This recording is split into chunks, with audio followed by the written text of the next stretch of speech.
Franklin County Board of County Commissioners now in session for this regular meeting Wednesday, March 18th. It's good to see everyone here this morning. We have a lot to cover, so we'll go ahead and get started. Commissioner Ward, can you lead us in prayer and pledge, please? Yes.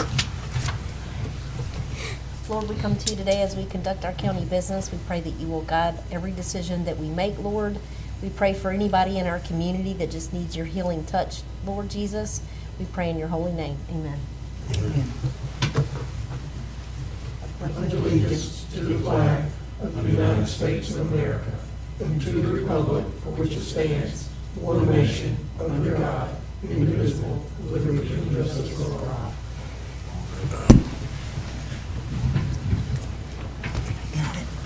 All right, Mr. Morone, are we good to seek an approval of the agenda the way it's been published? Yes, yeah, a couple of Nothing things, Commissioner. I thank Attorney David Theriak for pinch hitting for me this morning. Attorney Schuler is under the weather this morning. Right. So, Theriak, and thank you so very much. Good morning, sir. There was no last minute items. There wasn't a couple items updated on Eric's report yesterday, but that was during the day yesterday, so there was plenty of time. So no need to treat that as a last minute item. So we should be good, sir, for approval. Okay. Pleasure of the board. So move. I'll Second. I'll make the motion. I'll second the motion. Now that we made up our mind, Commissioner Ward has made a motion, Commissioner Amison has made a second to approve the agenda. Any discussion before we vote? All in favor? Aye. Any opposed? That's unanimous. All right, up next, we're paying the county's bills. So move. Second.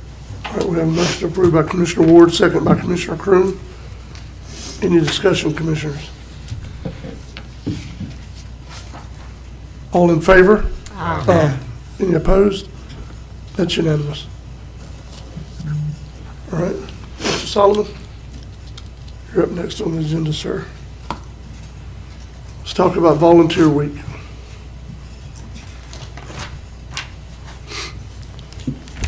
Good morning, Commissioners. As we all know, been here a few times before, April 19th to the 25th is National Volunteer Week, and asking for the Franklin County Commissioners to pass a resolution recognizing the week of April 19th to the 25th, 2026 as Franklin County Volunteer Week. All right. Any questions, commissioners? Make a motion to approve, Mr. Chairman. All right. I second. So we have a motion to approve by Commissioner Sanders. It's been seconded by Commissioner Amison. Any discussion? I just want to do a comment. Yes. We are so blessed to have so many good volunteers in Franklin County, starting from your fire department, first responders and all that. That's volunteers too. And then I'm going to tell a little story that happened last week, and it was about a person that was coming up there cutting some trees down for me in my yard. And he called me, he said, "Miss Cheryl, I can't be there, I'm running a little bit late." I said, what's the matter? He said, "There is a eagle hanging from a tree over here on South Bay Shore, and I'm going to go get the eagle down." I said, "Okay. How high is that tree?" He said, 85 feet. Went up there along with Mr. John Johnson from Carabel, who does the rehabbing of eagles and stuff, along with Wakulla rehabbing. They got that eagle down. Now, that was a volunteer right there. Otherwise, and come to find out, the mama eagle brought a fish that had a hook in a line and a sinker in there, and they were able to cut the barb off and get the thing out of the eagle. But I thought that was pretty cool. You know, 85 feet, because he's a tree man and going to get up there. But that eagle had hung upside down for a day, over a day. And they said now he's up at she's up at rehab. But that's what you call volunteers. So, John, I thank you for wanting to recognize the volunteers in Franklin County on everything that they do, from eagles to saving lives. Yes, ma'am. Our community is made up of volunteers. It really, nothing would get done without it. And it's good to see that, and I even put it in this year, that in 2025, we actually saw a rebound in volunteerism throughout the country and the state of Florida. It went up, which is good to see that the younger people are starting to get involved and volunteer their time as well. That is good. Mr. Chairman, I just echo Commissioner Sanders. We wouldn't, I don't know what we'd do without our volunteers, so I appreciate them greatly. They do a lot of different things in our communities, and it's a lot of people that do it. The things Commissioner Sanders mentioned, we also have most of our youth sports teams are all volunteers. And the people that are making sure that those leagues run are all volunteers. So yes, we're thankful to that. Food pantry. In our small county, we have, I think, an inordinate amount of volunteerism. And we're the benefit of that. Anyone else before we vote? All in favor? Aye. Any opposed? That's unanimous, sir. Thank y'all. Yes, sir, thank you. All right, up next, we're doing public comments. Mr. Ryan Powell, Let me see. is he online? Let's see if he's online. It ends in 0835, I'm sorry. The phone number ends in 0835. Yeah, no phone numbers as attendees, sir. And I guess no one stood up in-house. Okay, So, all right. guess. Mr. Al Stone?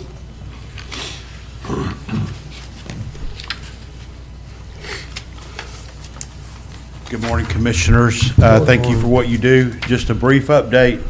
On Facebook, we do have the thing that I mentioned to you about a month ago, From Hell to Communion, on the 3rd, which will be April 3rd, which is Good Friday, out at Dwarf Cypress, which I did not know that was Ms. Cheryl's dad when I spoke to you before. I would encourage you, if you can't be there, please come and join us on Facebook Live. We have people from Maine, Michigan, Montana, and everything in between who have responded, which is pretty amazing. So I would encourage you to join us there to pray. Didn't know our country would be at war, but pray for our neighbors and our nations. Thank you for what you do, and I do pray for you often. Thank y'all. Mr. Chairman, Yep, Mr. go ahead. Al, before you go, what time is that? 'Cause you said it last time, and I So- didn't get the time. So and it's on the website as well, or on the Facebook page, 7:03 to 8:09. 7:03 is daybreak, 7:26 is sunrise, and 8:09, which is amazing why we even found that day, is when the moon will set, full moon will set. It's beautiful. If the weather's right, it will be a spectacular place. And just for the record, thank you for asking, Mr. Amerson. I will be there tomorrow morning with some of our men, and I'm there many times. I have been at your father's platform in the last month with men. It's been pretty amazing. So thank you. Anybody else? Thank you, Al.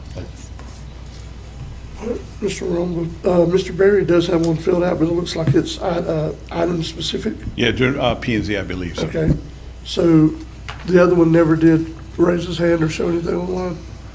Because it is an online submittal, that's why I was asking. Yeah. No, sir. Okay. All right, Miss Amanda, are you standing in for Miss Jennifer today? Yes, sir. Come forward, please, let's talk about emergency management. Good morning. Good morning. Yeah, Jenny, sorry she couldn't be here, but she's on a much-needed vacation. The first action item we have is we request the board's approval and signing of the MOU between Franklin County and the Franklin County Amateur Radio Club. This basically allows us to work with them during disaster communications and utilize each other's equipment as well.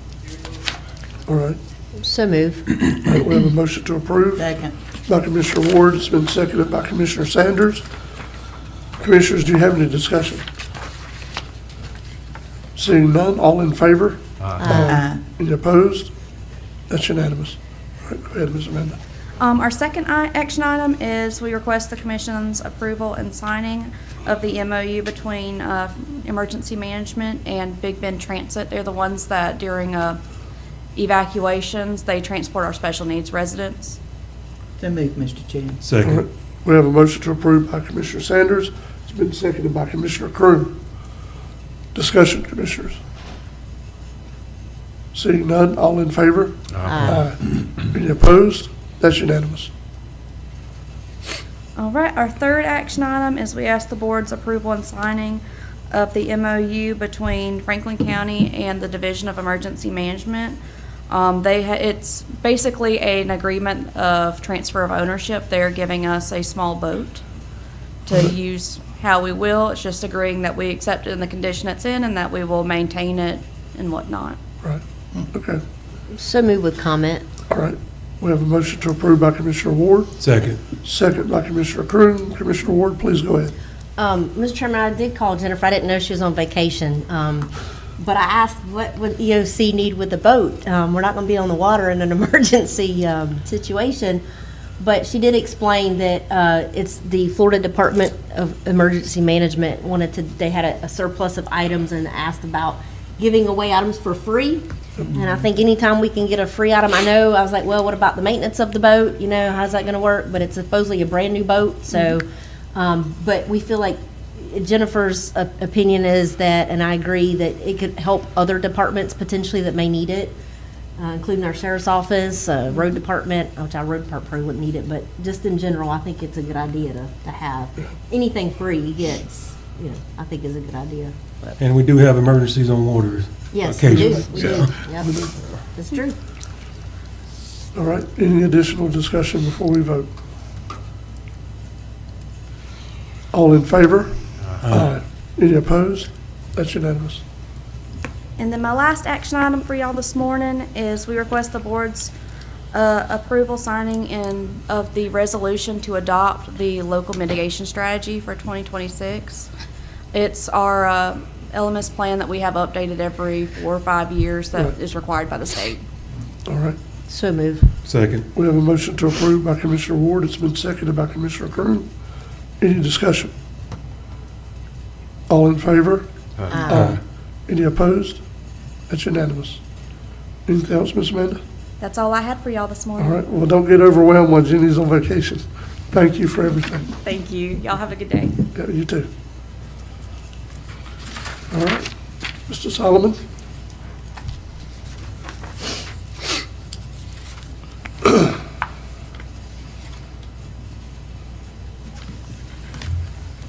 Morning again, Commissioners. I have 4 action items to bring before y'all this morning. The first is on March 11th, the TDC Board voted to recommend approval of a request from St. James Lanark Fire Department for personal protection equipment and piercing nozzle system in a total amount of $15,896.69. Okay, question first before we keep going.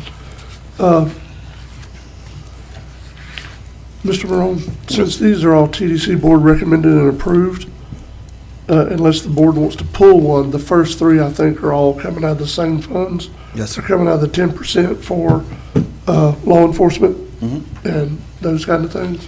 So I'm going to entertain a motion to do all 3 together unless the board wants to talk about one specifically. So move. All right.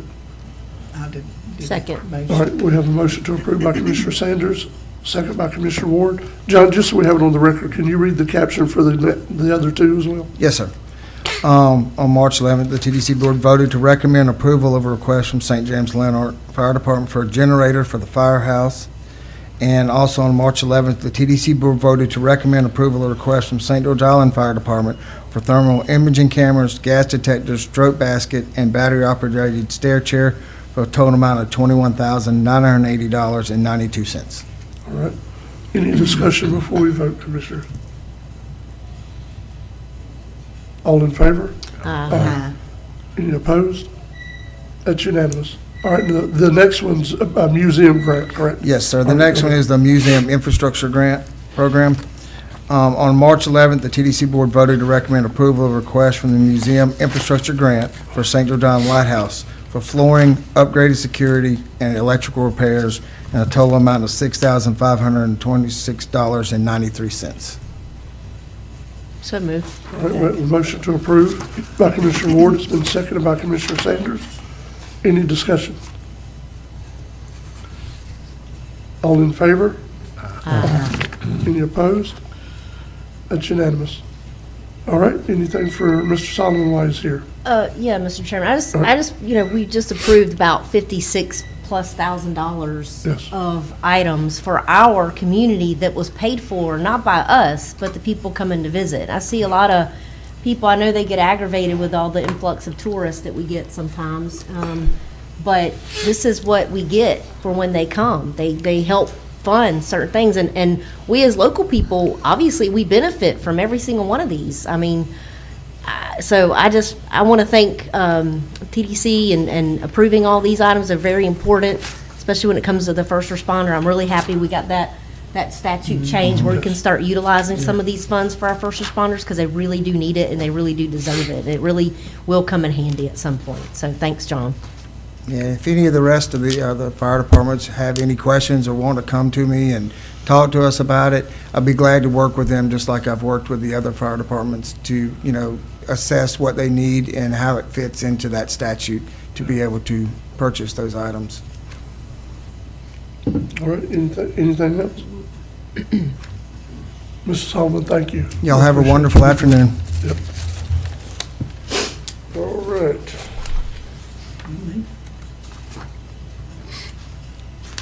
Miss Aaron attended via Zoom. Yes, sir. Miss Aaron? We're up to you.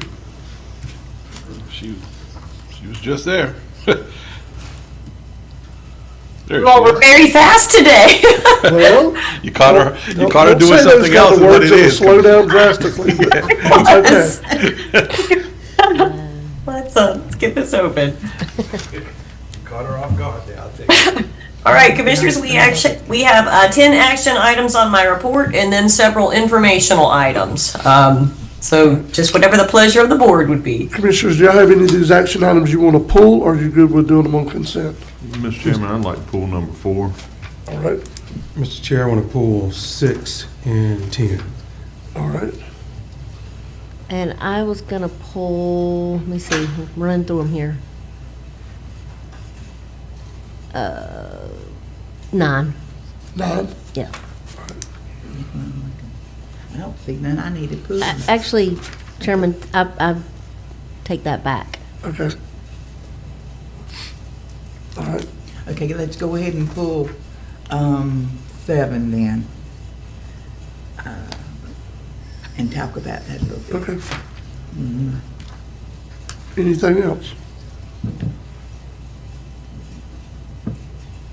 All right, so we're looking at a motion, or I'd entertain a motion then to approve items 1 through 3, 5, and 8, 8, 9, and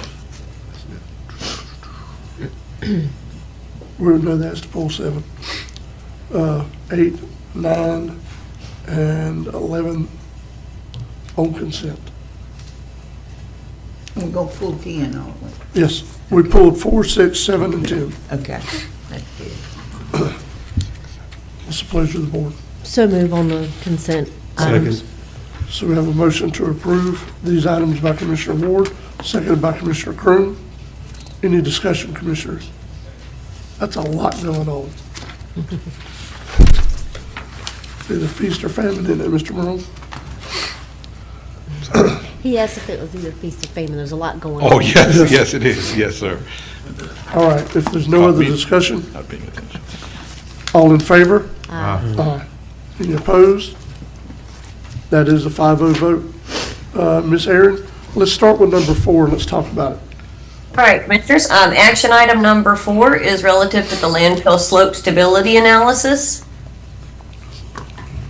The Franklin County landfill consists of an active Class 3 landfill, which processes yard debris, construction, and demolition only, a composting operation, a yard trash processing operation, a transfer station operation, recovers clean materials, and processes composting wastewater. Every 5 years, as part of the operating permit renewal, a comprehensive review and analysis is done to assess the remaining useful life of a landfill site. The 5-year operating permit was last renewed in 2022. Due to the incredible volume of construction demolition processed in the aftermath of Hurricane Michael, the 2022 permit had shortened the remaining useful life, or the capacity, of the landfill to just 10 years. In anticipation of the 2027 permit renewal, the county's engineers have submitted the attached $116,798 task order to modify the existing operating permit with FDEP. The original landfill was permitted with a 5-to-1 slope for ease of maintenance, but the airspace capacity offered by that slope is rapidly being depleted. At this time, the county is likely one major hurricane away from being at capacity, as 4 times the average volume of C&D was processed in 1 year after Hurricane Michael. To prolong the useful life of the existing landfill, the FDEP permit will need to be modified to allow for a 3-to-1 slope, which is the maximum permitted slope. This change in permitted slope would allow for an increase in airspace capacity and would extend the life of the landfill by more than 10 years. The county is moving towards a full landfill transfer station operation, which will also export the C&D material, but this project will likely take up to 2 to 3 years to complete, and the additional space opened by the slope stability study may allow for the preservation of landfill capacity to be able to open during times of need or crisis in the future, should this transfer station be unable to meet demand. Board action to approve and authorize the chairman to sign the attached task order to be paid by the landfill tipping fee fund. All right. Commissioner, you have any questions? No. Okay. Ms. Aaron, I have a question. How long is it going to take them to do this analysis? The analysis portion will probably take, I would say, 6 months to a year. So they're trying to get it done before the landfill permit renewal. Okay. All right. Pleasure of the board. So moved. All right, we have a motion to approve by Second. Commissioner Amison, second by Commissioner Croom. Commissioners, do you have any discussion on this item? Mr. Chairman, I do. I just wanted Aaron to read this off because Yes. I've been getting phone calls, especially Yes. since we've shrunk the amnesty days. Yes. And I know a lot of times we're doing stuff on consent and Yes. folks are missing it. So I told Aaron yesterday I was going to pull that just for information purposes for the public. Yes. Yep, okay, that's good. Anyone else before we vote? All in favor? Aye. Any opposed? That's unanimous. All right, Ms. Aaron, we also need to talk about number 6. Okay. Before you Right. start, though, hold on just a second. Okay. Is there a particular question we have about this, or is we wanting to make sure everybody knows what's going on with it? Because we did pull it, so, I have just a question about okay, it. go ahead. So, it said about the TDC funds can cover up to 70% of this project. Yes. My question is, what specific funding source will cover the remaining portion of that? So it would be an add-on because there's already about $5 million worth of work going right there. So that would be used as leverage to do we wouldn't have to meet that 70% requirement because it's not going to be close to 70%. We will not. No, it's going to be more like 8 or 9%. Yeah, Commissioner, there's approximately $930,775 in just roadway resurfacing work being done by the Restore SGI Stormwater Project. And we're using those federal funds to meet that match requirement. So, with the $930,775 in strictly roadway resurfacing, which does not include the stormwater pipe component, the county is requesting the additional $577,351 and $45,446. So the match was met by that grant project. I got you, okay. I was trying to see if I was missing it, and I read it a couple times. Yeah. And Ms. Aaron, are you good with approving both of these at once, or do you need 2 separate motions? Because you have an A and a B. Actually, an A and a B, it would be nice to approve them Okay. separately. Okay, that's fine. I just wanted to make sure what we're doing. It's, this is gonna round off that project and make it complete there, which is a really good thing. And it's been, what, 5 or 6 years in the making there? We've been working on this? It has. It's been a long time coming, for sure. Yes. So move on item number A, Mr. All Chairman. right, so we have a motion to approve 6A by Commissioner Ward, Second. second by Commissioner Amison. And this is a change order with, change order number 3 with North Florida Construction, the amount of $577,351 to include these areas that's being paid by TDC sales tax proceeds.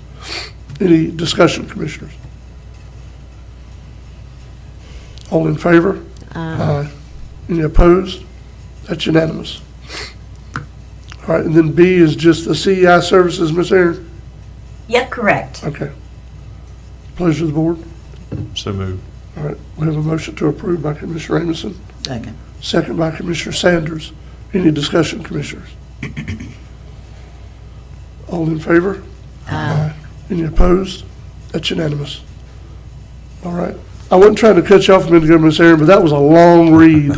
And I Oh, really yes. don't want to make you read all that just to be reading it. Sorry. Yeah, and actually, Commissioners, too, as an attachment to my report, there was, it's actually the first Section 6 project that we're advancing forward. Yes. And the attached independent professional analysis, that is actually the first one of those that we have completed.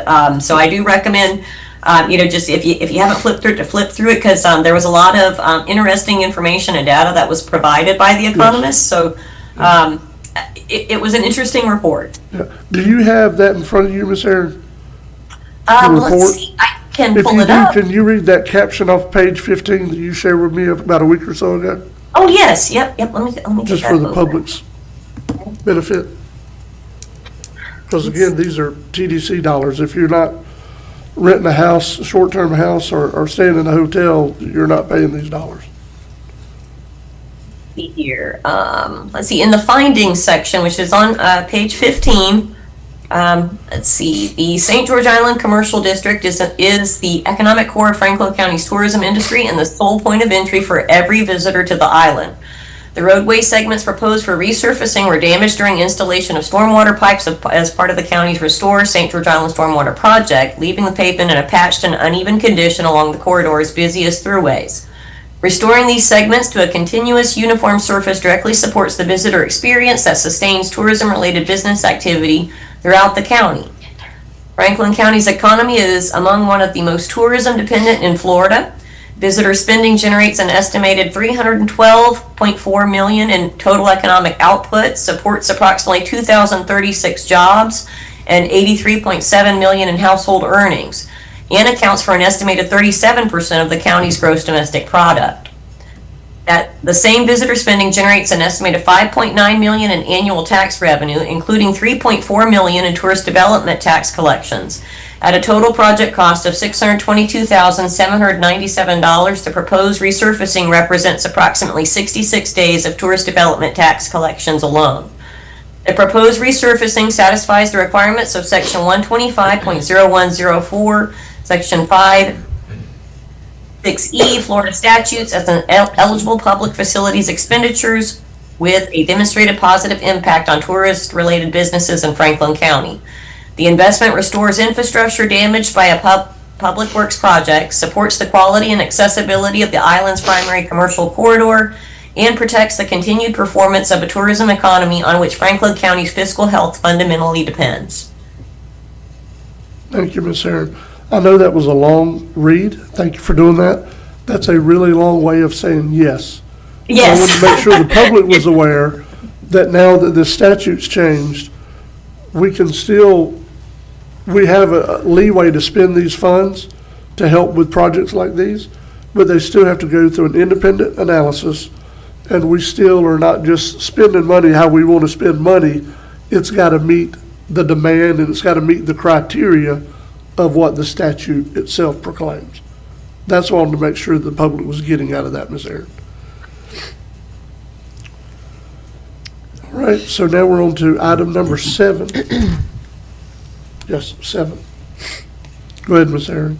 Okay, Commissioners, in October, the board approved a $185,000 patch proposal from Williams Communications to provide and install a single VHF simulcast analog channel for countywide fire communications utilizing the existing leased SBA site at East Point and St. Teresa with installed point connectivity and relicensing.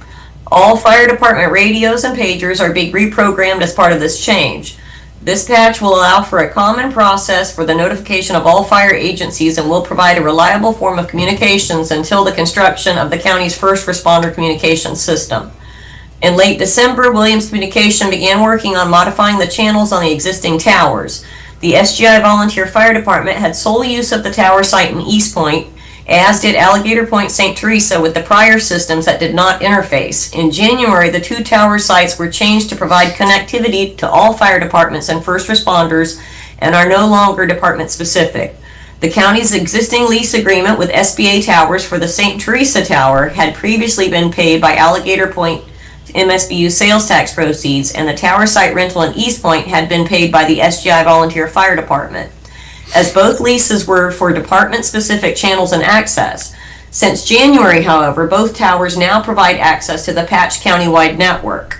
Action item A, board action to approve the attached assignment of the lease and monthly cost from the SGI Volunteer Fire Department for the East Point Tower, effective back to January 1st, 2026, which is actually several days prior to that was when the channels changed.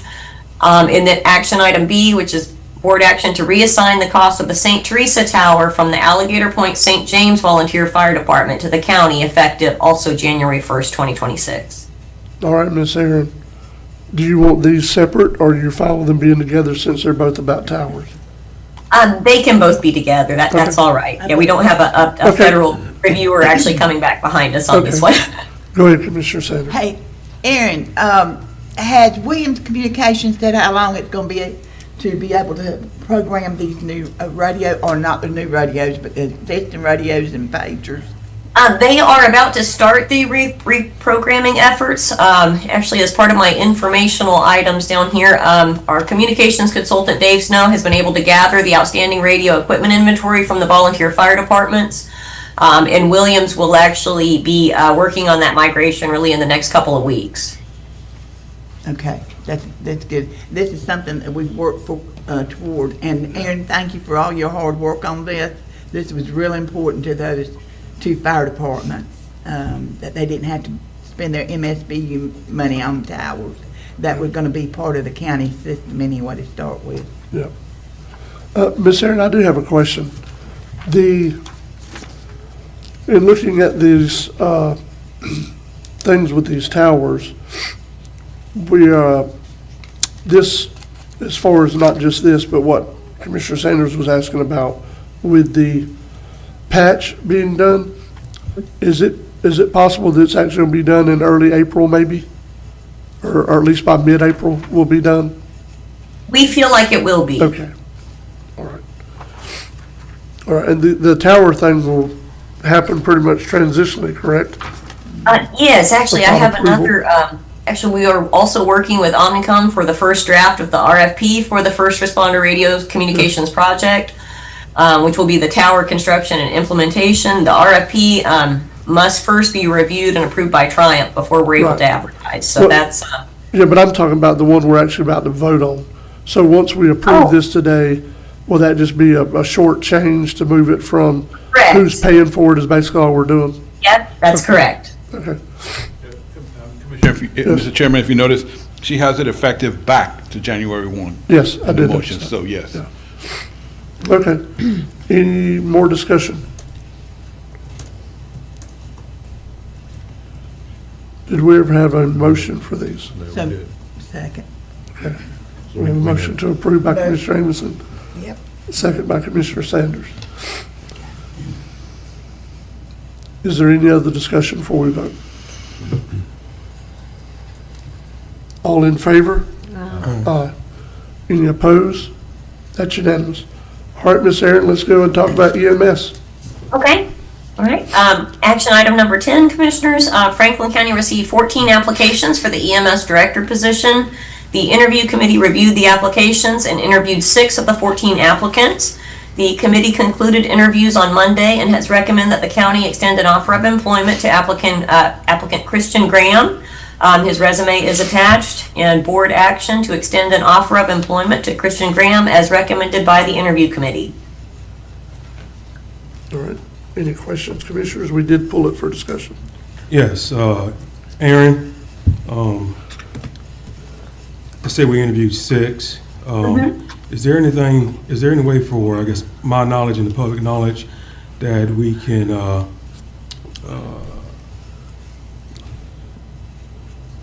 acknowledge or find out or name who the other 5 applicants was? There was 14. No, No, 6. the ones that total were was interviewed? interviewed. So the 5 Yeah, is I one. can send, Yeah, I could. send that to you as an email.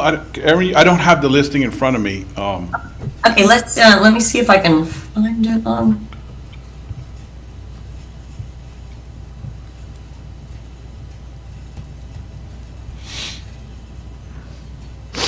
The answer to your question is yes, sir. I'm not sure if we're able to get it to you today. Do you guys mind an email, getting it an email, or? And I also want the public to be aware of Oh, okay. the other applicants, the 5, other 5 as well. Yeah, for the What we could, Erin, what we could do is amend your report after the meeting and add the other applicants' names to your report, and the public could find it there. Is that Oh, okay? okay. Well, actually, I do have the list. Oh, okay. Let's see, we had Brian Mary, Joseph Johnson, Jerry Jacobs, James Osteen, Christian Graham, and Dylan Joy. But I will amend my report as well. Okay. Thank you, Aaron. All right. Any other questions, commissioners? Pleasure of the board. So moved. All right, we have a motion to approve by Commissioner Crew, Second. second by Commissioner Ward. Any discussion? Mr. Chair, just to say, I did pull all these applications myself, and there were some Yes. really good applicants that was Oh, in this There were. file. So, There was really good applicants in the 14 applications. yes, and 14. There were. I pulled all of them. There were. All right, any other discussion? All in favor? Aye. Any opposed? It's unanimous. Ms. Aaron, now we have another one that's an update, correct? That's correct. Yep, go ahead. Okay, the interview committee has just finished interviews for the EMS director positions. Applications to fill the other positions were originally thought to be due by March 18th. However, it will be important to have the EMS director on board to assist with the interviews and the hiring process. The due date for the applications for the other positions will be left open until adequately staffed. There are several other large policy and procedure items that the county must address before the service assumption can occur. We will have to assume the medical director's contract, the billing company contract and procedures. We'll actually have to do an RFP for that. Shift employees' personnel rules and payroll procedures, establishment of vendor relationships. All of these contracts will need to be coordinated with the clerk's finance department prior to implementation as well. The assumption of the EMS department is likely not going to occur prior to June 1st, and the county will process the next allocation to Weems for the ambulance service for the months of April and May. And then also wanted to mention as well, which was also one of my update items, that we are working with the EMS consultant, Richard Lewis, for the first draft of the RFP for the ambulance billing company. Sounds good. All right, anything else we need to talk about on these other updates, Ms. Aaron? Really, that's, if you all want me to run through those, or we can, Yeah, already covered the let's do other it. Yeah, let's do Okay. it. We've only been 40 minutes, so we're good. oh, okay. Okay. We don't want to set no high expectations for a less than an hour meeting here. Look at you showing off. Okay, we do have board information, miscellaneous project updates as follows. The SGI Fishing Pier and Boat Ramp Access Road seawall repairs, the FDEP permit has been received. County staff is working to draft a pre-application to Triumph. Per Triumph's website, pursuant to section 288.8017, Triumph Gulf Coast Incorporated was created to make awards from available funds to projects or programs that meet the priorities for economic recovery, diversification, and enhancement of the disproportionately affected counties. The disproportionately affected counties are Bay County, Escambia County, Franklin County, Gulf County, Okaloosa County, Santa Rosa, Walton, and Wakulla County. There is a funding eligibility category on the pre-application that the county has yet to find a project that is qualified as such, but we would like to try again. And that category is infrastructure projects for construction, expansion, or maintenance, which are shown to enhance economic recovery, diversification, and enhancement of the disproportionately affected counties. Triumph blank pre-proposal submittal form is attached for reference. That seems like a fairly general description of items that should qualify, but we have not been successful yet as to actually receiving the thumbs up from Triumph for anything that we have submitted under that category, which has also included construction of a new Weems Hospital. We have also tried to get funding to construct a new EOC. The Sheriff's Department just recently contacted them about assistance with funding the Sheriff's Administration building. So we're just trying, we're trying to throw things against the wall and hopefully something will stick at some point. And I think where that catches us is the word "and." Economic Yes. recovery, diversification, and enhancement. Mm-hmm. Where if Yeah. it was "or," it could be either one of the three criterias instead of all three criterias, but that's just my take on it. All right, go ahead, Ms. Harris. Okay, the D.W. Wilson Sports Arena pickleball courts are currently out to bid. There's a mandatory pre-bid meeting scheduled for Thursday, April 16th, on site at 10 a.m. Also, the East Point Nature Center project is out for bid. There's a mandatory pre-bid meeting scheduled for next Wednesday, March 25th, on site at 10 a.m. There's also yesterday we had a pre-construction meeting with FDEP for the Restore Dune construction project at the two county park locations, which is SGI's Lighthouse Park and the Carabel Beach Park. The planting and access improvements will occur at a slower pace than the dune construction, but dune construction should begin within 1 to 2 weeks, and the actual construction of the dune is anticipated to take 1 week at each county park location. And the contractors, we did meet on site, and they will work to preserve the access to the public as they move along the beach in those park sections. All right. Let's see, Roddenberry Surveying began field work on Miller Street and Jubilee Street in Lanark. The right-of-way survey for that should be available by the end of the week. The Lanark EMS helipad, the county will need to request approval from the city of Carabel to clear an area north of the property for the landing approach. The airspace will need to be kept clear of obstructions. So we'll get with Commissioner Sanders about that after the meeting.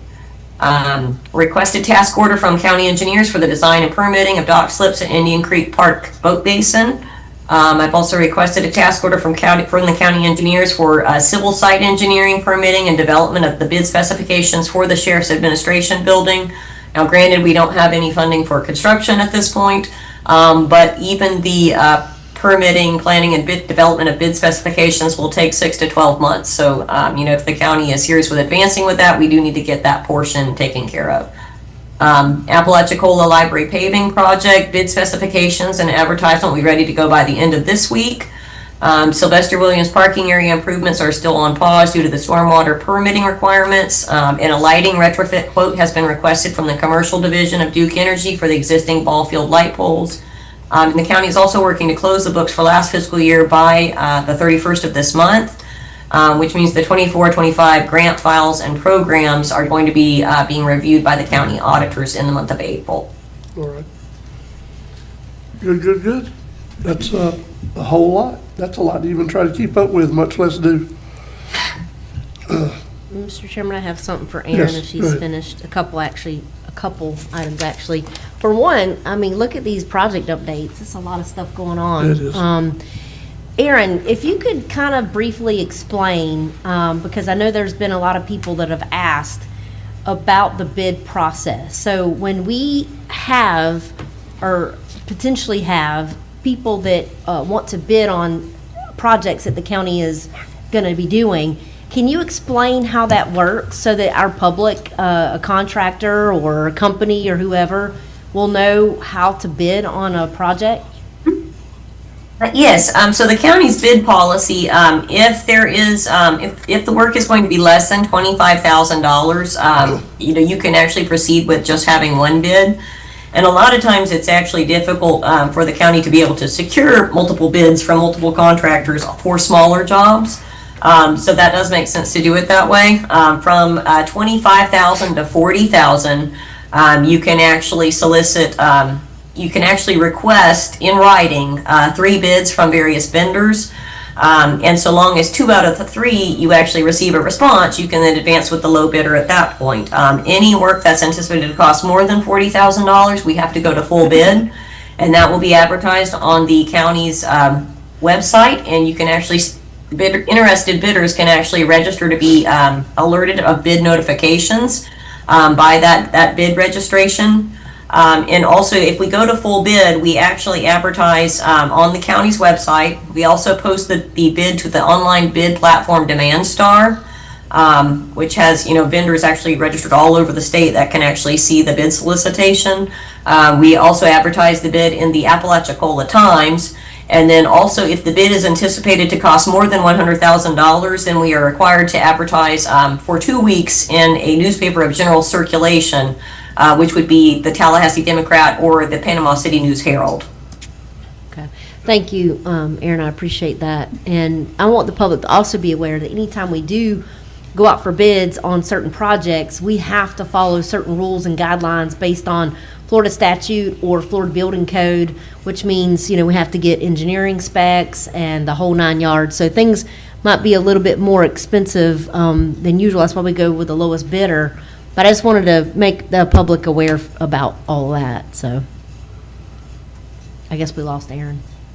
No, Michael's trying to pull Oh, up I to gotcha, I show. gotcha. I asked him to okay. do that. He's trying, if you'll type bids in the search engine, Michael will bring it up. He's trying to put it up on the website where people can see the place that they can go and register for the service that will either email them or text them when we're putting out bids. So our local contractors don't have to wait to see that they see it in the paper or either missed it in the paper. They can be notified when bids are gonna be going out.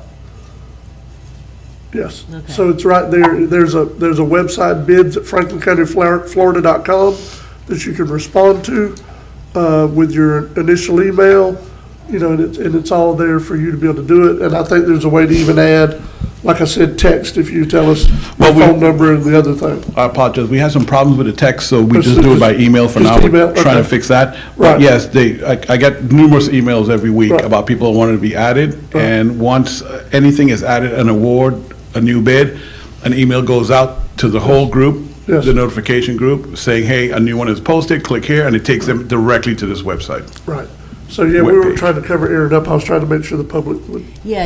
have more of what you were talking I about. appreciate that, because again, I do want the public to be aware, so. You have the two right now, East Point Nature Center and D.W. Wilson. Right, they're out. Those are up there now, Yes. because they'll be open year one. One in second April, meeting one in May. April, And the other, I guess, the first meeting in May. Right, okay, Thanks for the clarification. Thanks, Chairman. not a problem. Anyone else have anything for Miss Aaron? I have one more.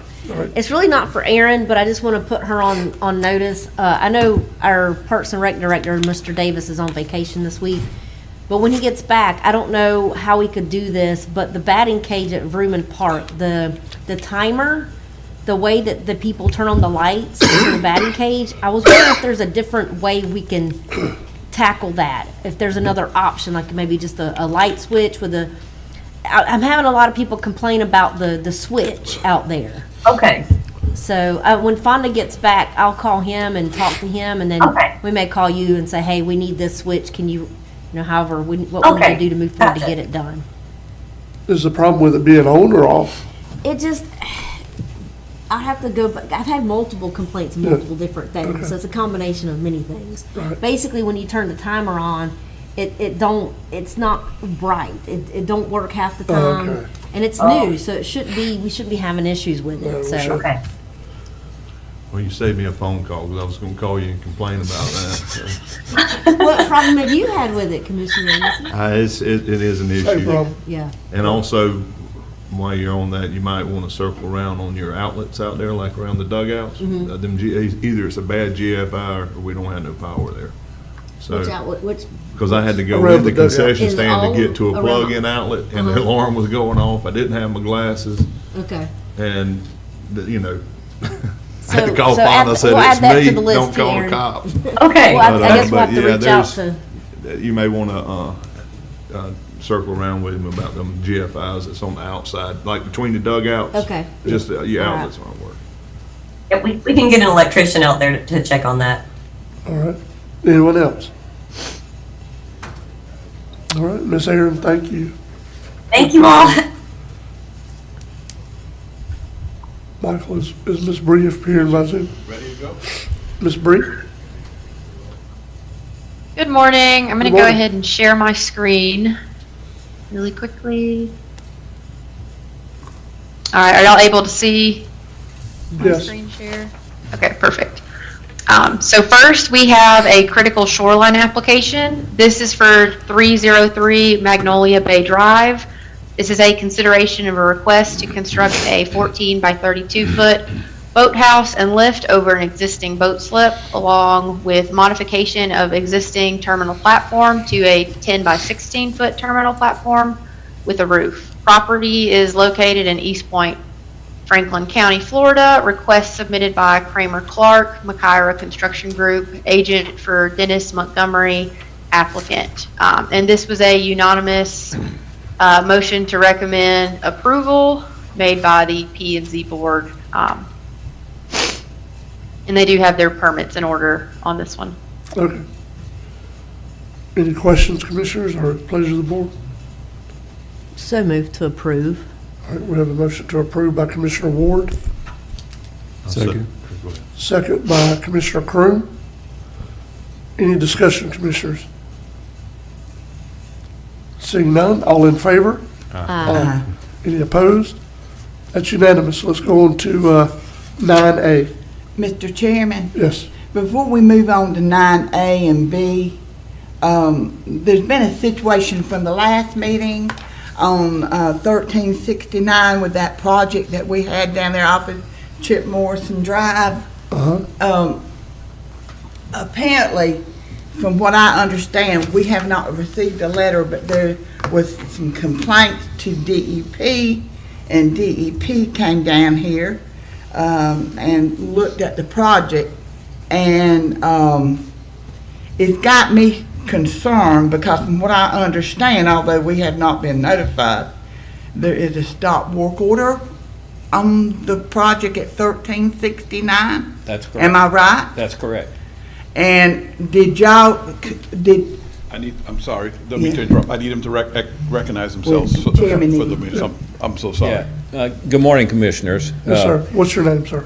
Mike Weixner. Okay. I'm the engineer of record Okay. on the 1369, 1371, and 1373 projects. Okay. And I'd really- His house, and he wants to extend it or figure out how he would pay. Go ahead. Go ahead, sir. I'm sorry. I apologize for the background noise. If I could, I would like to share some additional information that I wasn't prepared to speak to in the last meeting when we talked about 1369. Right. Could I beg the Commissioners' time to do that? Yeah, that's fine. So, Okay. Michael, do we have the pictures? so let me ask a question before you get started. Other than you being the contractor, is this all owned by the same people?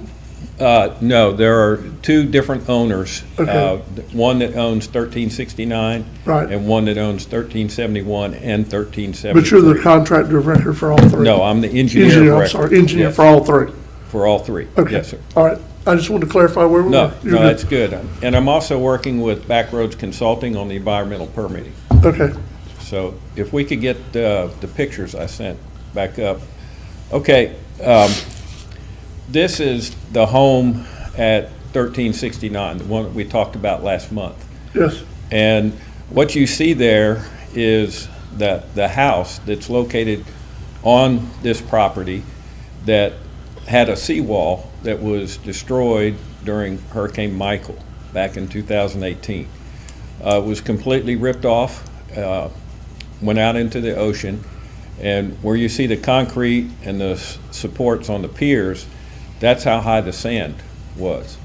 Right. And back in the summer of 2024, now this was pre-Helene, I was contracted by that owner to rebuild the seawall.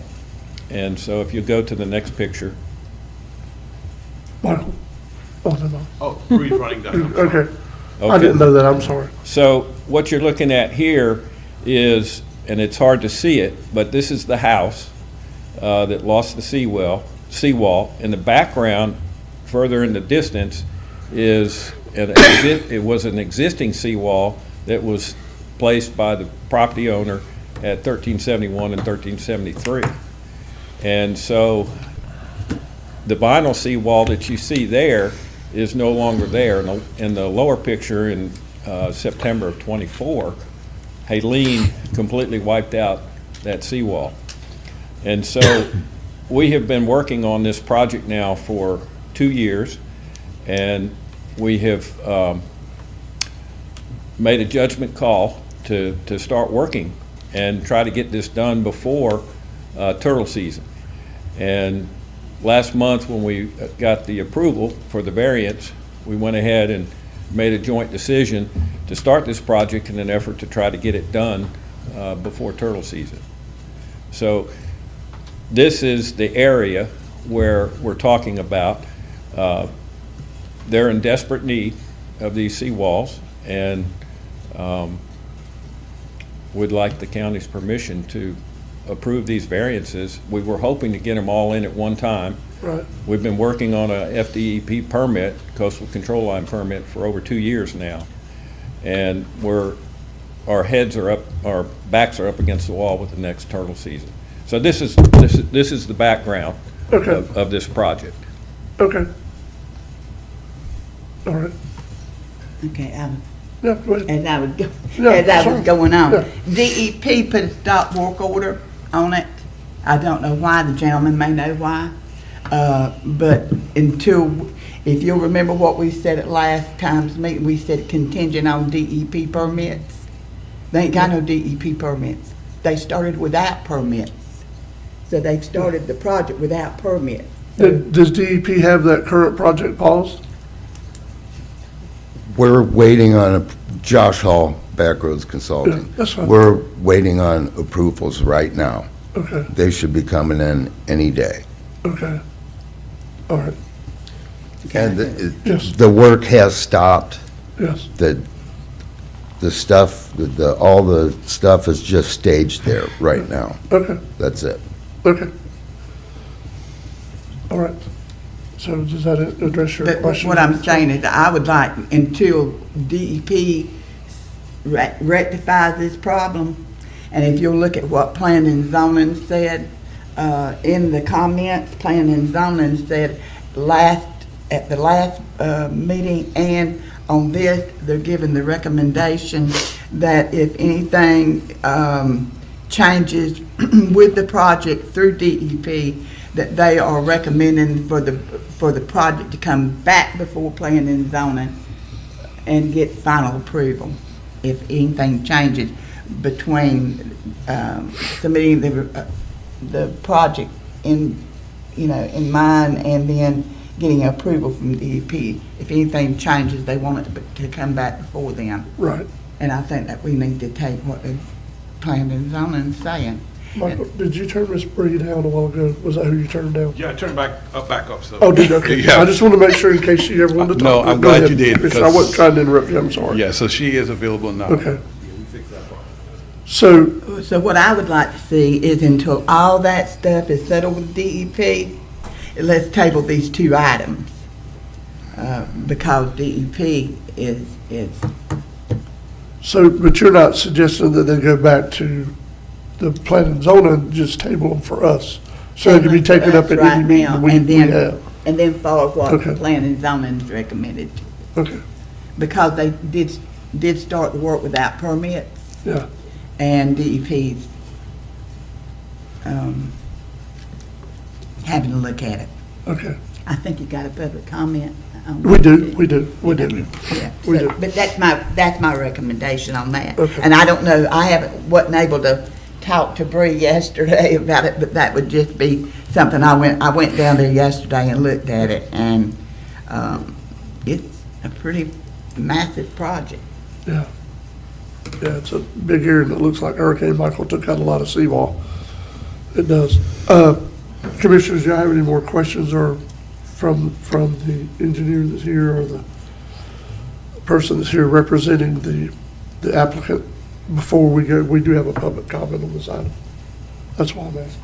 Mr. Chairman, I'll entertain the public comment and then Okay. I'll say something. All right, gentlemen, let me call someone up for public comment. We might have you right back up. Mr. John Berry? Here's the next contestant on The Price is Right. Come on down. Come on down. Thank you. Good morning, Commissioners. I don't have, let me qualify this first. I don't have a dog in this hunt, okay? And the reason I started looking at it is because I couldn't find the hydrology report. As you know, down on Alligator Point, every time you put a seawall in, you start changing the way that wave action goes, and you start eroding more of the beach. In this situation, I looked at the drawings. It is a, if I understand it correctly, 14-foot high seawall. I think the first house at 1369, probably half the property's already been lost and was purchased that way, already lost.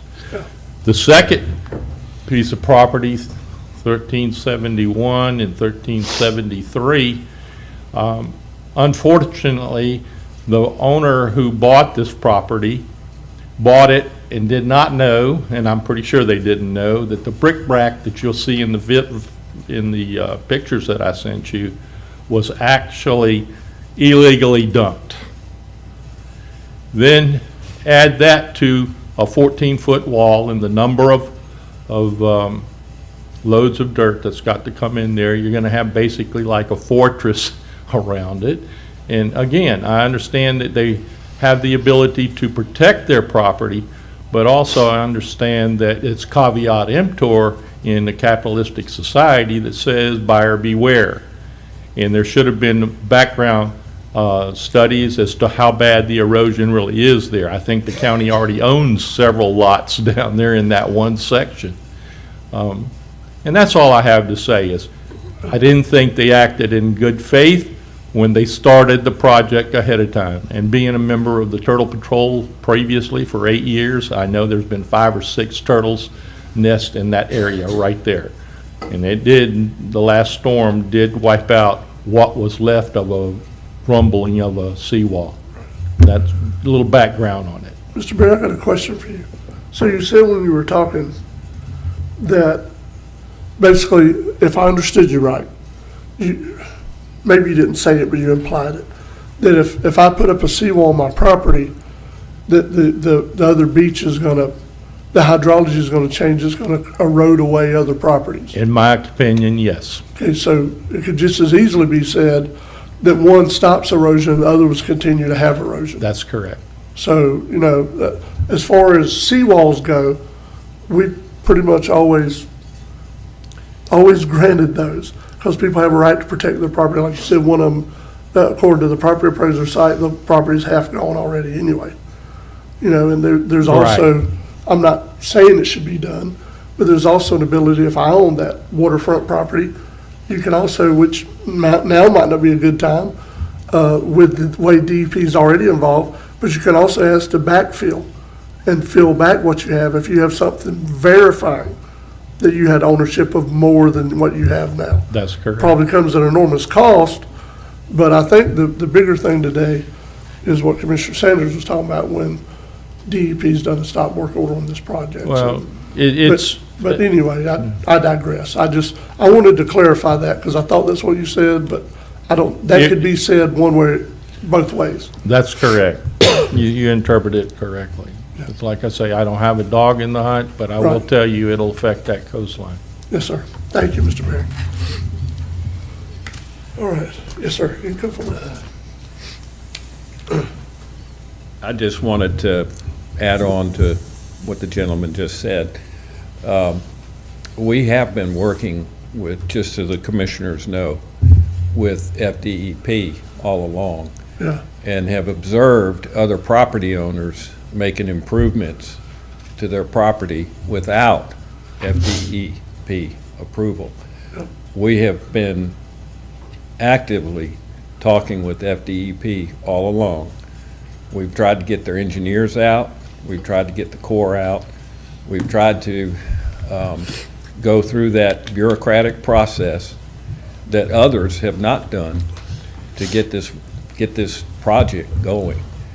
And the Blankies, who have 1371 and 1373, hired a contractor to come in there and put that seawall in that was not permitted. And there's been others that have restored their property with no permit. We have actually been trying to do for 2 years the right thing. And rather than place blame or make excuses, we've been trying to help these owners protect their property. And that's all we've tried to do. Yes, sir. We're not trying to circumvent any procedures, permitting, none of that. We have diligently tried to obtain the proper permits, to obtain the approvals to get construction. And we have about 45 days, or had about 45 days to get this done before turtle season. So if we're not able to continue this project in a timely fashion, it'll be later this year before we can. And we proceeded, okay, right or wrong, we proceeded in an effort to try to get this project done before turtle season and not go through another hurricane season. And that is the only reason. We have not tried to circumvent any DEP procedures. We have not tried to do anything that was illegal. We've just tried to protect their property. Yes, sir. Yes, sir. I understand that. I think Okay. our biggest problem, the fly in the ointment, if you will, is DEP's now involved. So they're not just watching the property, they're watching Franklin County as well, Well, because they're already involved. here's the thing. And this is, again, just for your information. Yeah. The involvement of FDEP didn't come from FDEP. It came from the neighbors who complained, Right. okay? Very That's how awesome. they got involved. Yeah. And DEP has actually been working with us quite well. Right. But- There is no compliance issue Okay. right now. Yeah. Okay. There, none at all. So do they currently have that other job stopped or not? Yes, everything's stopped. Okay. And there is no compliance issue Right. Okay. Yeah. through the FDEP. Yep. We're Okay. just waiting on approvals from them, and we need this in Right. order to get the approval from Right. the FDEP. It's like, the chicken and the egg. What came first? Okay? So. Chicken did. Yeah. Can't have eggs without chicken. So FDEP's waiting on the county, and the county's waiting on FDEP. And so after the last meeting, do you understand what I'm saying there? I'll let you finish. Yeah. So after the last meeting, we went back to the DEP and said, okay, we got permission. We didn't ask for another evaluation of the Right. project to give us approval Right. to come back to the commissioners. Right. So, like I said, this has been going on for 2 years. Yeah. And other owners just say, well, forget that, we're just gonna do it.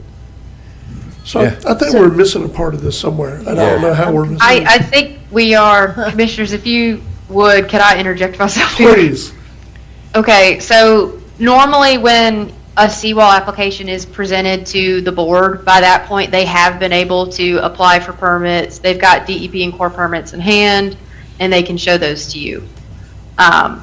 This case is a little bit different. It's within that CCCL coastal construction line. They cannot get approval for CCCL permitting without a letter of no objection from Franklin County.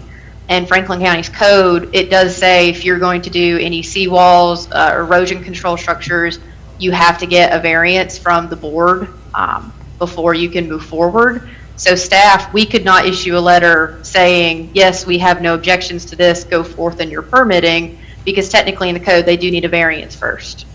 So in this case, the county does have to take a step first, and then they can go apply for their CCCL permitting and get everything in order.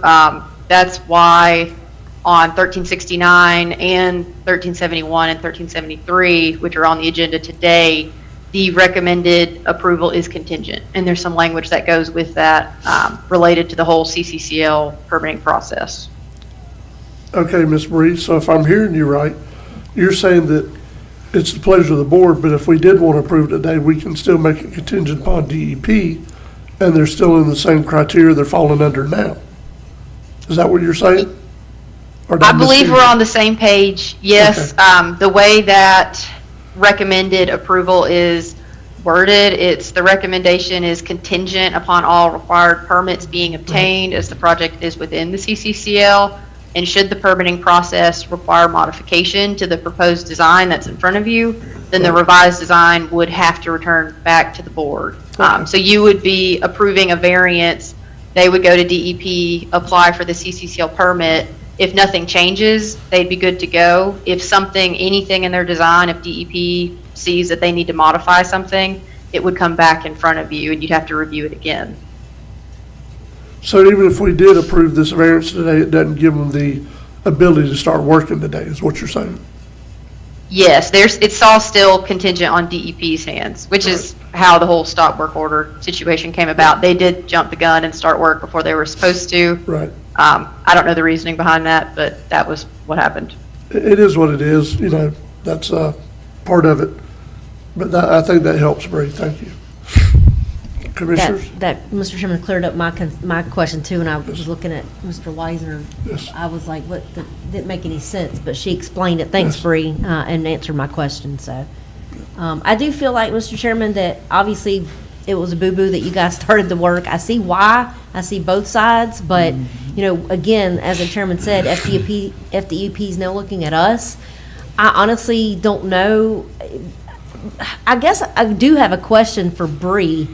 Why is this something we have to do? I guess we have to ask us different, well, every variance is different. Why didn't this all come together at the same time? Because couldn't they have come all together at the same time and then submit the letter to FDEP? They could have. In this case, there's two different property owners in play. Oh, okay. I believe they're working together for the purpose of the application, and technically it's 3 separate parcels under the property appraiser's information. I see. One application was submitted on time, that was 1369, and then the remaining 2, which you're seeing today, 1371 and 1373, there was an issue with their original application, so they got held back. Okay, thanks. Mr. Chairman, I have a question. You said y'all been working on this for 2 years? Yes, sir. Why are you just now asking for a variance 2 weeks ago, or 2 meetings ago, I'm sorry? I mean, I'm just trying to figure out if you knew you was gonna have to have a variance and DEP was contingent on our variance. Why we wait that long to do it? We didn't know that. Okay. I found out with the request for additional information from the FDEP. Okay. That was just kind of baffled me. It is a long time. Yeah. Yeah. I think there was some history there too with how the no objection letters were processed and how they came about. So that was another delay in the project was, once we submitted and paid for all the fees with FDEP, we got hit with, okay, now you got to do this and now you got to do that. And it just dragged the process out. But that's exactly correct. We started on this pre-Helene, and we've actually had, per DEP, had to get multiple surveys, FDEP surveys, every 6 months to keep up to date with the mean high water line. And so it's been quite a lengthy, frustrating process just to get through the permitting and the bureaucracy. I'd like to add one more comment too. The gentleman about the 14-foot wall, what we're planning to do, and this is per the design, is to put these 10-inch diameter, they're marine treated posts. Okay, these are specially designed posts that are 18-foot long. Okay, and we're putting them 8 feet into the ground. And the height of the wall, the actual physical height, is 10 feet above the shoreline. It's not 14. So the other thing that we're doing is we're putting seawall boards. These are rough-cut seawall boards below the water line or below the beach. So we're actually starting the wall below 10 feet. So the physical wall will be at least 13 feet high, but it starts 3 feet below the beach. And the height of the wall, physical height, is 10 feet. Just want to clarify that. Okay. All right. Mr. Chairman, if no one has comments, and this one is on me, Ms. Teresa Jacobs, her hand is raised, she did turn in a speaker card on time. I Okay. just did not give that to you in time. For this item, for public Yes, comment? Okay. yes, sir. So I'm going to hit allow to talk, and Ms. Jacobs, if you would unmute, the chairman will allow you to speak. She's unmuted, sir. Go ahead, Ms. Jacobs. Good morning, everyone. How are you today? Doing well. Doing good, Mr. I live on Chip Morrison across the street from these three properties. I just wanted to bring a couple of things, and y'all have mentioned this already a little bit. I'm very concerned. I would like to know if a hydrology report has been done. This is within the coastal construction line, and it will directly affect properties on either side and the dunes and everything when they put the seawall in. And I wanted to know if there's a hydrology report that has been done. I don't know that y'all know, if you have knowledge of this, it erodes in front of the seawall, it erodes badly on either side where the seawall is, and I just want to know if DEP is required, because normally they do within the coastal construction line. And I wanted to know from the engineer if they have done a hydrology report. I've done a hydrology analysis to make sure that the seawall is vented properly to the ocean. It's a unique design, and that was part of the approval process that we went through with FDEP. They've asked for guarantees on this wall, and that's not possible. It's not possible to guarantee anything on the shoreline. What DEP requires is elevation, which is similar to the drawings that we put up there relative to the coastal control line, and that's what we have provided. We've provided the elevations of the seawall and the effects of the hydrology in trying to relieve the hydraulic pressure that could occur from a surge, and that's the best we can do. We can't predict what the future will hold with hurricanes. FDP can't do it. As an engineer, I can't do it. We can't guarantee that this wall will survive a major storm, but that's the best we can do to try to protect these properties. I know that this property needs protecting, especially 1369. It's way out there. But I also know that protecting that property shouldn't destroy everybody else's. And that's my concern, is that the beaches on either side will be eroded. They will be eroded. That's a given. And we already have a huge sandbar that's accumulating off this property as well. And this will only make that larger. My other concern was that this project was started before the state permitting from FDEP has been issued. If it's taken you 2 years, then there's a problem. They have a problem with the permitting, apparently. The other thing I want to bring up is the seawall height. If you put a 3 foot in the ground, 10 foot above ground, that's going to be almost within 2 or 3 feet of that back deck of that house on 1369. That's really high, just from looking at the property and looking at the house. The other thing is there was a previous seawall there. They don't last. They don't stay. There's been a concrete one. There's been the plastic one. They're not going to stay there because it's already eroded 2 or 3 seawalls that I know of, and it damages the property on either side.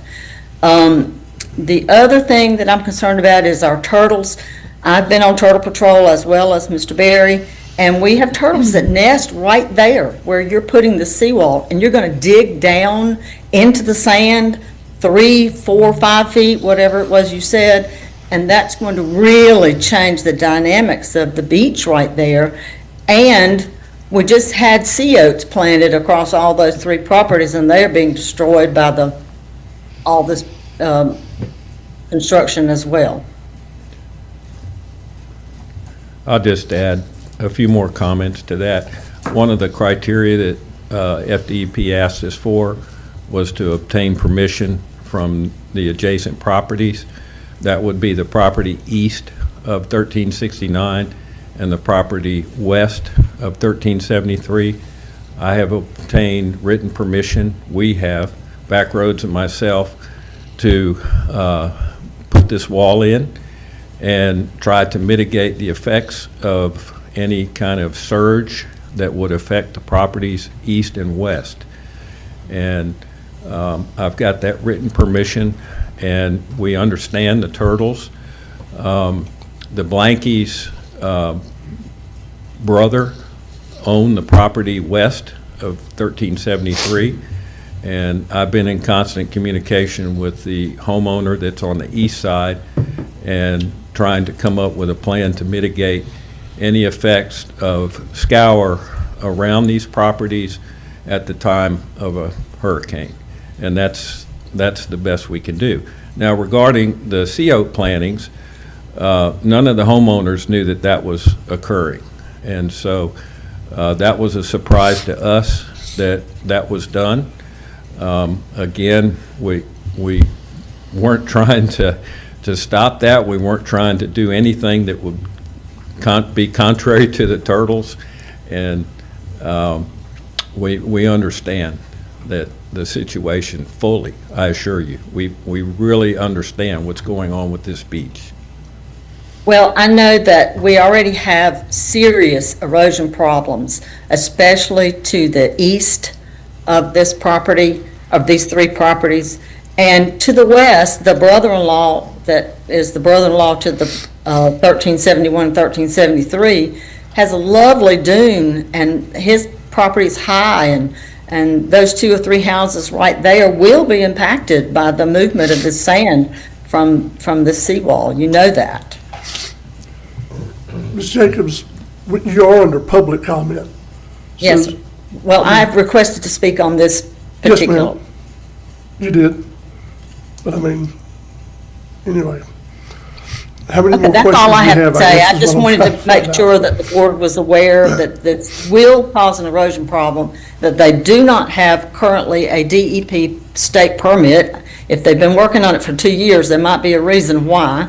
And I think that we're so close to turtle season, I think they should probably wait. Thank you, Ms. Jacobs. Thank you. Have a great day. Yep. So I have a question, if you know. Sure. You said that Ms. Jacobs brought up that there were sea oats planted. Were they planted on these people's property Yeah. Yes. without their knowledge or understanding? Yes. Yeah, I don't think that should ever happen. I mean, No, I've nothing against you- sea oats. Yeah, you're but don't supposed to come get a put them on our permit to property do line, anything always ask- inside the coastal control line, and that's what I was saying earlier. It was unknown that those were planted, and in trying to protect the properties east of these properties, Yes. the homeowners have taken action on their own to protect their property, while we have for 2 years trying to do it correctly. Yes, sir. But that was a good question. Yeah. On those CH, Mr. Chairman, Yeah. that was that project that went around the county at different places and did the CH. But they should have been doing them in places that people said, yes, I'm Somebody good with it. didn't watch what they were doing. Yeah. Like the living shoreline, Yeah, they have to get exactly. permission. You Yeah, have to they get- just saw the dirt. You have to there, get the access. sand there. Commissioner, I mean, I'm not sure which way the board Yes. is going to go with this, but either which way, in my best Attorney Schuler thing, we could defer this to David Theria because he's here now. He's our land use attorney. So I would ask that, he takes a look at it. I know this slows down the project, and I understand about turtle season, but I don't know. I would like to see some, I guess they would like to see some progress, and I guess you guys can determine which way you want to go. Yeah. Well, the Wait. reason why I said let's table it is because we can table. It's like the gentleman said, they've been waiting 2 years. Was another 2 weeks. You know what I'm saying? And see where DEP is on that.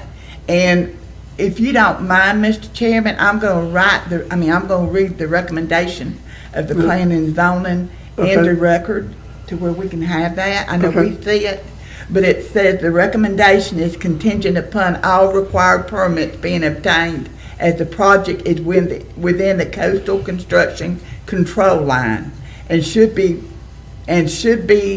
should the permitting process require modifications to the proposed design, then the revised design must be returned back to the board for review and approval. Right. See what I'm saying? So that's the reason why I'm gonna put the motion out there to table these two items. So we're doing the first one.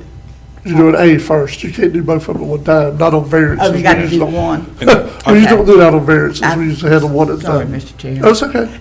Okay, I make a motion to table this and give this to the attorney. Theriak, Because thank he you. is a land use attorney, Mr. Yes. Theriak, Yes. for review, to come back with his opinion at the next board meeting. And that's my motion, to table. All right, so we do have a motion to table until the next meeting. I'll second with comment. All right, that motion was made by Commissioner Sanders. It's been seconded by Commissioner Ward. Go ahead, Commissioner Ward. I see both sides to this story here. I understand, and I've always advocated, if you want to protect your property, you should be able to do that. I do know that I'm not happy that you guys started the work beforehand, because now again, we've got a stop work order with DEP. I think that's going to hurt you guys if we did say hypothetically approve this today. Moving forward, I think you guys are on the radar now. So I don't think approving this today is going to get it moved forward any quicker, because I think they already know, but I do see both sides. The hydrology report, I see both sides of that too, but if you look at the property appraiser's website on this, these properties stick way, way out, way further than any other home. I don't think, again, I'm not no expert by any means, hydrology wise or other, but is it gonna affect, those are hypotheticals that we can't answer. I'm just looking at what we have in front of us in terms of people just trying to protect the property. So that's all I have to say on that topic. Good. So, Ms. Bree, I hate to put you on the spot, but I want to ask you a question. In Franklin County's code, do we require a hydrology report for a seawall? No, I have not seen that language anywhere. Okay. And I will speak directly to Mr. John Barry, because I know he's the one that stated that in his public comment.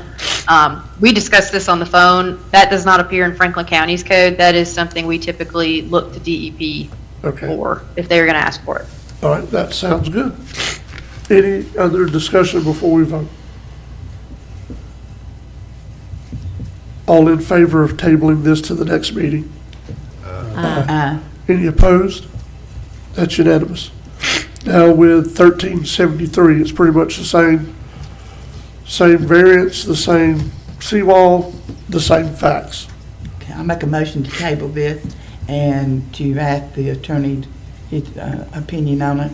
All right, to the next meeting? Commissioner Sanders, table it to the next meeting? Okay. All right, so we have a motion to table to the next meeting by Second. Commissioner Sanders. Second. By Commissioner Ward. With comment. All right, go ahead, Commissioner. So on the hydrology aspect, Bree, does DEP require a hydrology report? Or do they do it on a case-by-case basis? Do you know? I don't want to put her on the spot. I guess I need to. I honestly, I do not know. Okay. I've never went through CCCL Yeah. permitting, but Josh Hall, the environmental consultant, he would probably be able to answer that. Okay. I'll What do you probably think, reach out to Josh? them then. They don't always require it. So it's up to them, they determine if it's required. Exactly. Okay. Thank you. Any other discussion, Commissioners? All in favor? Any opposed? That has also been tabled by 5-0 motion to the next meeting. Can I make one Yes. more comment? Yes. I just want to thank Commissioner Sanders for your comments and involvement in this, for taking the time to go out Yeah. and look at this project, and for all of you and the commissioners, as well as all the groups and folks that are here today that support this project, and the homeowners. And I just appreciate the attention that we're getting, and I appreciate your service. I really Thank do. you, Mr. Weisner. But the thing you got to understand is this. We have been dealing with Alligator Point for a very, very long time. And it was at one point that all the erosion was happening to the east of that, around where KOA and all that is. Now that erosion has moved around the corner to Chip Morrison. What we don't want to do is do something that's going to cause it even worse moving to the west.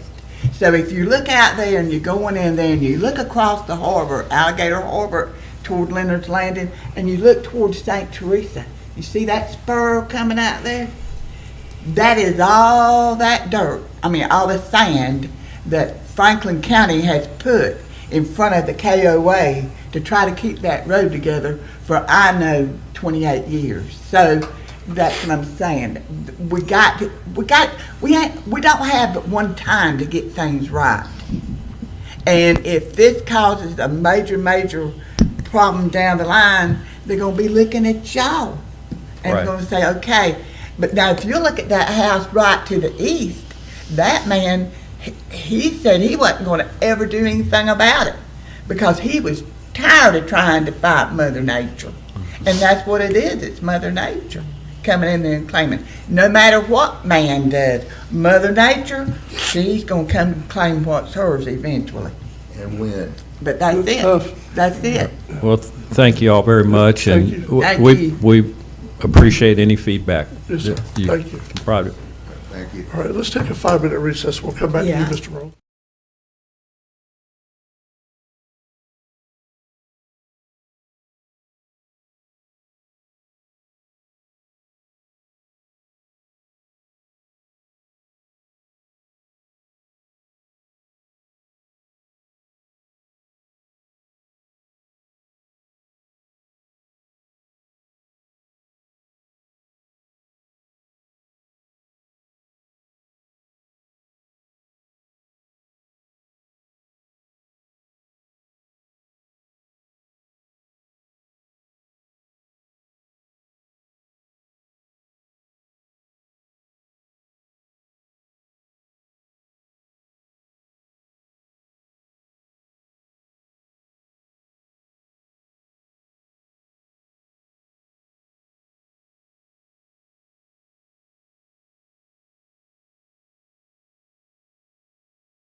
Franklin County Commission is now back in session. Michael Marone, we're going to your report, sir. Still off. All right, Commissioners, good morning. So my first and only action item is a letter that needs to be written on behalf of Grayson for the REEF grant. I explained in my narrative what it's for. Very simple and straightforward language is what he's looking for. Allow Carabel to use their money to put something on the county's reef that we're, as part of the application. That's it. Okay. I asked Commissioner Emerson to check with Grayson in case there was any questions, and it's pretty straightforward. So move. I second. I'd like to have a little discussion about We can do that. We have a motion, we have a second. Go ahead and discuss. And this is just to educate me. It just seems like Carabel, and now this is what's being said, like with some of these agencies that's wanting to put funding in, they kind of get frustrated with the county because it seems that it's a longer process with us, where Carabel and the cities, it doesn't seem to be as big of a hang-up. Is there a specific reason why we have to go through such a lengthy process to put, like in this case, bringing it here to a meeting? Why can't we just have staff take care of that? I mean, I'm just trying to figure out I think it's part of the grant process. And It's that's something why the I'm grant asking. requires. And- I think- And Mr. Chairman, I think it has to do with our attorney's approval of whatever they write, just to make sure the county's safe with whatever, I guess. Well, two things. Yeah, yeah. The liabilities, I think that's what Commissioner Ward is alluding to, and because they will need the chairman's signature, not staff's signature on the letter. to Okay, do it. that's fine. That's That's why I'm what asking. triggers it, me bringing, as simple as it may be, bringing it to the Board of County Commissioners, And that's both what, things. unfortunately, a lot of things, that's, Yes. I think it's, I do think it's part of the, and I'm good with being corrected. I think it's part of the actual wording of the grant, Okay. that it has to be, The commission approved. it has to be And commissioner. really, it was just me thinking about it after you had asked me to reach out to Grayson yesterday. Yes. And I did, and I'm sitting there in my little world later on, and I'm thinking, especially with projects like that, where you have variables involved with weather patterns, stuff like that, it just seems, and y'all know what I'm talking about. I mean, we're liable right now in 2 weeks have a perfect time to do this, and then we're liable to have a month of 4 to 6, 6 to 8 foot seas. And, Yeah. I mean, that's why I was just trying to figure out why it just seems lengthy, Yeah. is all. So, And, let me ask, and let me state for the record, Mr. Shepherd, everybody has complained to me. Yes. I was just complaining to myself in my head, so that's, but So- that's it. so this one's a little bit different because it's allowing Carabel to use some of their funds to place the structure on the roof. And I think that's what complicated. I do think that whoever they have working with them, consulting on this, told them this is the process they need to take as well. To make Like sure I said, it was everything's just satisfied. from my knowledge, is all. Yeah, that's all good. All right, so we do have a motion and a second. The motion was made by Commissioner Ward, second by Commissioner Amison. Any additional discussion before we vote? And this motion was to approve this signature. All in favor? Aye. Any opposed? That's unanimous, 5-0. All right, Commissioners, item number 2. God is good. We're moving on with SHIP. ARPC was here. They did they sat with Linda for almost a day, gathered some information, so we are moving forward with SHIP. Finally, what I do need, let me explain this best I can. I want to go ahead and read the narrative. So for these there are 3 years that are actually, hate to use the word, what did I use? I didn't use delinquent. That might have been the first word, but I removed that. They're past due. Let me say past due. I like that. That's softer. Arrears. So the 3 years, 3 fiscal years past due with the state that we need to close out and file. Unfortunately, the SHIP has a rule, and it must have happened at some time since I left, is that, well, maybe I didn't even need it. The admin money that's there to pay to close out these years, to make sure the money spent, reports are done correctly, has a 3-year window on it. So if you don't use the admin funds within the 3 years, you cannot use it in the future to go back and fix something. So that's why, number one, I need a supplemental agreement, and also for the board to agree to pay it out of professional services. Right. So I and I didn't put it on this, they're still working out because they have to evaluate for the 3 years what was done, how much work was done, and they could tell me what's left to be done, Yeah. and then give me a cost. The cost will probably run about each year somewhere between about 5 to 7,000, maybe. Now, the 21, 22, and 22, 23, for sure, we're going to have to use professional services funds as part of that supplemental agreement. 23, 24, however, runs out in June of this year. So you can use- So I might be able to use some of that admin. It might be a split, so we might, I am going to go and beg the state to maybe extend the 23, 24 funds from June to the end of the calendar year, which will be December, which will help tremendously. But I threw that in there to get your approval today, just in case I can't. But we are ready. I'm waiting for some revised proposals from the company, so we are ready to order the manufactured homes for Smith and for Turner. After the meeting, or sometime this week, Commissioner Sanders, we need to talk about Ms. Ordonia. The problem is her zoning is industrial, and that's because she is in that area where, help me, what was out there? Buckeye. Thank you, Buckeye was. So, Right across the road you, from it. myself, and Bree, Commissioner Sanders, we need to sit down and come up with a plan for that. That's Miss Oh, Vaughn, that's Miss. I Ward. apologize. I thought it was Yeah. Commissioner Ward. I am so sorry. The lines, my bad. That's all right. The line's Okay. the bridge. Sometimes debate We all of work it. together. Together. Or no, Yes. 67th is the line. Yes, We so work together. We There ain't no will. district lines in Franklin County. No. I mean, They're not. there technically is on the books, but But for not us, with, not with us. not with this group, there's not, no. So, we need to sit down, come up with a plan to get that rezoned to help Ms. Ordonia out to get her unit to her, okay? Okay, so what she's gonna have to do is go before whoever and get her zoning fixed to go Yes. to residential? Yes, and Okay, then, so, because it's industrial? Yes. Yes, it is. Okay. And I thank Ms. Bree Robinson for all her helps thus far with that. Okay. She's sharp, and she picked up on that right away. Even though she had nothing to do with SHIP, she just overheard a conversation. She was right on it, so I thank her for that. So, what I'm asking the board for after all that, I'm asking the board to agree to the supplemental agreement and to pay whatever is necessary to close out these 3 years, get these applications done, to pay that from professional services, because we can't use SHIP admin funds. What we will do is roll the SHIP admin funds. I don't want to get in trouble with Linda. Grant funds. Thank you. It's not, I use the term program funds, bad term, into the grant funds. Program and grant funds, quick definition. Grant funds is the original $350 we get from the state. Program funds is basically recapture money. Yes. So if we do a down payment assistance and there's like a 10-year lien on it or whatever that we put, not that you got to pay back the money with money, you pay back with time. So if the person sells the house before the Into this. Mhm.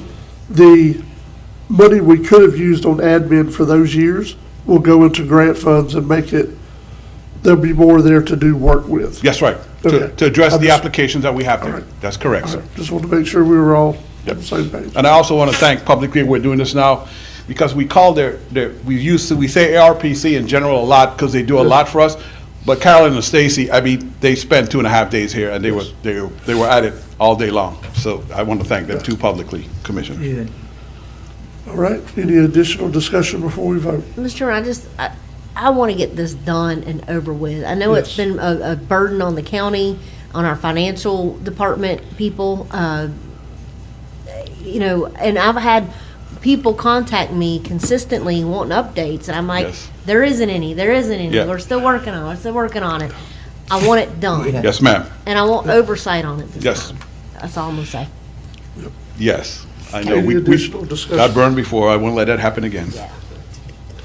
Any additional discussion? No. We're here for it. All in favor? Aye. Any opposed? That is unanimous. All right, Commissioners, next item, the health and property insurance. Remember, last year, we agreed to consultants, for both. Number one, looking at the health insurance. There are some of your employees that do include their family as part of their insurance payment. They complained that cost to them is enormous. It's too much for them, and they would like the county to look at other possibilities to help them out. I recommend before we pay money in a consultant, let's get some information for free. My recommendation is bring a Capital Health Plan representative in here, and you guys could question them and say, hey, here's our problem, you know? Yes, we love the plan that we have, but what can we do to help with, you know, somebody who wants to put their wife on the plan, or their husband, or their kids, whatever. That's what's killing our employees. They don't get paid. I'll take it back. They just, that cost is really high for them. So, that's my recommendation for that. If you're still not satisfied with the answers you get from Capital Health, then we may need to hire a consultant to look what else is out there in the marketplace. I would tell you, I don't know what, it's a struggle right now. Even, I believe, at some point in the past, and Commissioner Kroom could help me, I know the school district had the blended Blue Cross Blue Shield and Capital Health, but they got rid of the Blue Cross Blue Shield, right, Commissioner? Because that was too expensive. So, yes. Some of you, well, not some of you, all y'all pretty much in business in some way, so you guys understand about health insurance. You guys know what we're facing out there, you know. But that's my recommendation as it applies to health insurance. I don't know if you have other suggestions or another path you would like to follow with this, let me know. Mr. Chairman, I'll speak on behalf of, it's been a few years back, but I did some research myself on health insurance. I don't have the county's insurance. I have insurance with my other employer, but it was with Florida League of Cities. I checked with the Florida Sheriff's Association. I mean, I did a lot, and I talked to Aaron about it, and I have my notes, but they're not here with me. But I do remember and recall it has to do with, of course, the deductible. If you have the higher deductible for the higher deductible, you're going to have less of a premium. It's, you know, it's all different. And I'm actually going to provide my work documentation of what our fees are, just for comparison. But I think anywhere you go is probably going to be comparable, about the same. Because I think the reason why other like for example, Bay County, they have less, they pay out less for their families because they have a higher deductible. So it depends on, you know, a higher deductible is okay, but if you have like last year when I broke my ankle, I probably would have been hurt if I had to stay in that higher deductible range. But it's all about the copays. It's all about the deductibles, I think, is what boils down to how much, of course, obviously the premiums are, but it depends on what you want. Yes. And I've had people that have Capital Health plans say positive things and negative things about it. So it just depends, I guess, again, on what you want and what you're looking for. So that's all I have on that one. But I do agree that, you know, CHP could maybe come and discuss what they could offer. How they can help us. Do they come to meetings and discuss that sort of thing? Is that something that you guys will have to? Oh, I'll ask them. I mean, once they know what the issue is, I'm sure they can address those specific issues, you know. Again, but you got to pay for family, that's hard. I think hiring we got to have a consultant. I mean, this is research we can do on our own. I mean, that's silly. But anyway, that's my thought on that one. Anyone else? No, I think that we need to look into it as well, because there's families that, you know, doesn't have insurance, or they had to go through another avenue because it's so high. You know, your families. The free market. And you got to think about it. If we got a bunch of middle age and younger generation families, you know, they got kids. You know, so we got to keep that in mind as well. And I think it's just worth having discussion and looking into. And sometimes, you know, I do my own research as well, and I have on this, but sometimes we may be missing a piece of something that we haven't seen. So. Well, the other thing too, Mr. Rold, is I'm good with them coming in if they'll do that.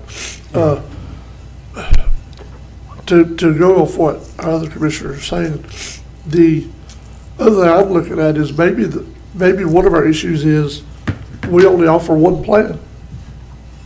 So it is what it is. Yep. There ought to at least be 2 or 3 options. You know what I mean? There ought to be more than one. or this is the county's insurance, you either want it or you don't kind of deal. Yeah, That's not much of a benefit. yeah, and we have to figure out if a blended plan will cost the county more in some way, you know, It might. to look at it It might, each way. and but see. at the same time, you can't, if you're gonna offer insurance as an employer, you're gonna offer it or not. And I think just offering one plan, it's went up 7 to 9% for the last 8 years that I've been here. Yeah. Yeah. That means it's almost completely doubled in the time I've been here. Yeah. That's a lot of money. Yeah. If I may, Commissioners, I will say prior to moving to capital health plan, we were actually experiencing double-digit increases. So that it's unfortunate it's still an increase, but it had been historically lower than what we had seen previously when we were with Blue Cross. So just want to put that out there. Mr. Chairman, I will say too, with Florida Association of Counties, I know they provide services. I know they don't provide these particular types, but is that something we might look to them to kind of help us ascertaining? To do some comparative study yeah. for us, okay. They cover 67 counties. Can't we just contact someone up there and say, hey, can you kind of give us a rundown of what the other counties are doing?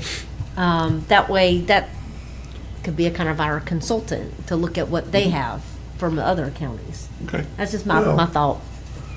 Not that it'll change anything, and I'm definitely not trying to blow anybody up here today. But what would change this whole conversation is if the state of Florida that requires all counties and municipalities to be part of their retirement system will at least let us opt into their insurance plan. Wouldn't that be fantastic? We all serve the same residents. We've had this whole discussion for a year now about fraud, waste, and abuse. Well, if we're paying twice as much for insurance than what we could be paying with the state, how is that not wasted money? It's all taxpayer dollars. So that's, again, I'm not trying to blow anybody up, but that's a real concern. Yeah. Maybe that should be a legislative ask at the next, when they come Maybe. around again. You know? But, I just think it makes sense, but, Yeah. there's gotta be a reason why they're not doing it. Yeah. Monday. Okay, and from health, we go to the property tax commissioners. That is that's a deeper study and harder because, that definitely, if that's where you guys want to go, you saw Erin's report this morning. We have to give her a chance to catch her breath. And after that, if that's where you want to go, we could have a talk about it then. When she lets me know she, has a moment to address that situation. You said property tax, you're talking about property I'm insurance? sorry, Commissioner, property insurance. Okay. Yeah, I was You gonna say, should- where are you going, Michael Rowe? Please never let tax come out my know mouth it's going again, away. please, for the love of God, yeah. But yes, the property insurance, Okay. we'll have to, if that's where you're going, Commissioner, I'm going to be very honest with you. I love what we have. Yeah. I will tell you guys, I don't think there's a better experience I've ever dealt with than when Weems was destroyed during the one hurricane. Look, Yeah. they paid, the emergency room was moved like 2 or 3 times. They covered all that. They covered all the modular offices we needed, the roof. The list could go on and on. So I'm gonna be honest with you guys. This is one of these times, I'm gonna say this, and this might not be a popular statement, but when it comes to insurance, you get what you pay for. Yeah, it's true. I will say, Mr. Chairman, not only that, but didn't the courthouse get flooded? Oh, yeah. And we called them and they were here it was at night, I think. Yep. After hours with their fans and doing what they needed to do to make sure that was mitigated, so. I'm sure Erin could give us A list. a list. I did ask her last night, I'm like, what's the list of things? But anyway, she has her hand raised, Mr. Chairman. Yeah. Yes. Go ahead, Aaron. She can't talk. Actually, Commissioners, I would like to take the time to actually take a quick minute to explain 2 of the most important policy programs and coverage extensions that are provided by the League. And this is also good information for you all to have prior to the impending hurricane season, which we never like to hear that that's coming around again. But the League has actually determined that in the aftermath of natural disasters, they found that local governments were often so overwhelmed and understaffed that it was impossible for staff to prevent additional damage caused by ongoing water intrusion and inability to make timely repairs to the insured locations. So they found that it was actually in their best interest to provide coverage, and this coverage has been in place since prior to Hurricane Michael. And it's actually called what is called Property Damage Mitigation Coverage, or PDMC, which covers up to $500,000 per named storm in emergency stabilization services, which includes water removal, demolition, tarping for a 30-day window of coverage for scheduled buildings with no deductible or out-of-pocket costs. FMIT also has what is called a turnkey recovery program, which eliminates the upfront cost for local governments, which is important when you're a county with limited resources and operating capital. This program was a lifesaver for the county in the aftermath of Hurricane Michael. Across the county, there was extensive damage to multiple county locations. The turnkey recovery program enabled the county to resume operations, as their assistance with the damaged county locations enabled the county departments to be able to concentrate efforts providing aid to residents with recovery, damage assessment for private property owners, and debris removal instead of trying to stabilize the county buildings. The league teams are sent prior to the projected landfall, and during Hurricane Michael, their turnkey recovery team was staged at the county's EOC. The county sustained major damage during Michael to the roof at the county courthouse, the roof on Williams Memorial Hospital, and numerous other damages sustained at park locations and the recycling center at the county landfill. There is no insurance coverage extended for county roadways, piers, docks, and the county is dependent upon FEMA assistance to make repairs on those assets. County departments are often overwhelmed in the aftermath of disasters, trying to ensure that roadways are passable and restored to safe condition as quickly as possible, and by securing those sites. The league also provides the assessment of every single county insured asset in the aftermath of the storm, and actually provided the county with a comprehensive damage booklet, which we were then able to actually use that information we provided as documentation to FEMA. Through the league's coverage and the turnkey recovery program, the league provided emergency backup generators which powered the county courthouse in the week after Hurricane Michael, and provided emergency demolition of the flooded ceiling and wall areas and mobilized drying and mold remediation services. Also provided an emergency patch on the torn roof membrane. The same services were completed at Weems Memorial Hospital, all with no out-of-pocket costs for the county. In addition, Weems Hospital roof was damaged beyond repair, and the coverage provided mobile units, whereas the hospital was able to stay open during an ongoing repair process while the new roof was installed. The turnkey recovery program effectively managed this project from start to finish and paid all contractors directly for the permanent repairs, and managed the expedited ACA clearance process for the repairs. The county paid one check for the insurance deductible for this location, which was approximately $150,000, and all other expenses, which totaled nearly $3 million, were paid directly by the league. The county had approximately 8 large FEMA repair projects in the aftermath of FEMA, which took years to complete for the county. And as the county attempted to fund the upfront repair costs of these projects, I want to know your individual concerns, so I can forward it to them so they'll be ready for that presentation, commissioners. Good? The executive session is being postponed. It was done for April 1st.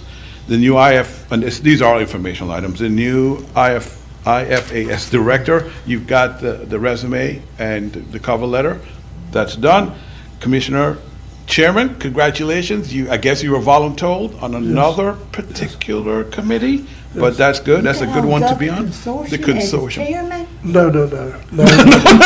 Just executive committee. No. I don't want to be on there as a chairman.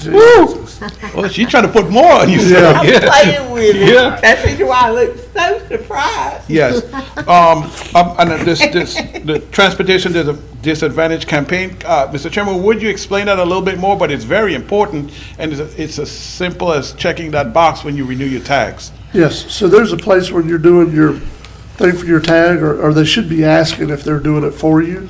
There's a box you can check to donate $1, and it goes straight to the Transportation Disadvantage Program Trust Fund that funds ours and everybody else's Transportation Disadvantage Program. And to make sure you're aware, this Transportation Disadvantage Program, yes, they have to schedule it, but it's more than just going to the doctor.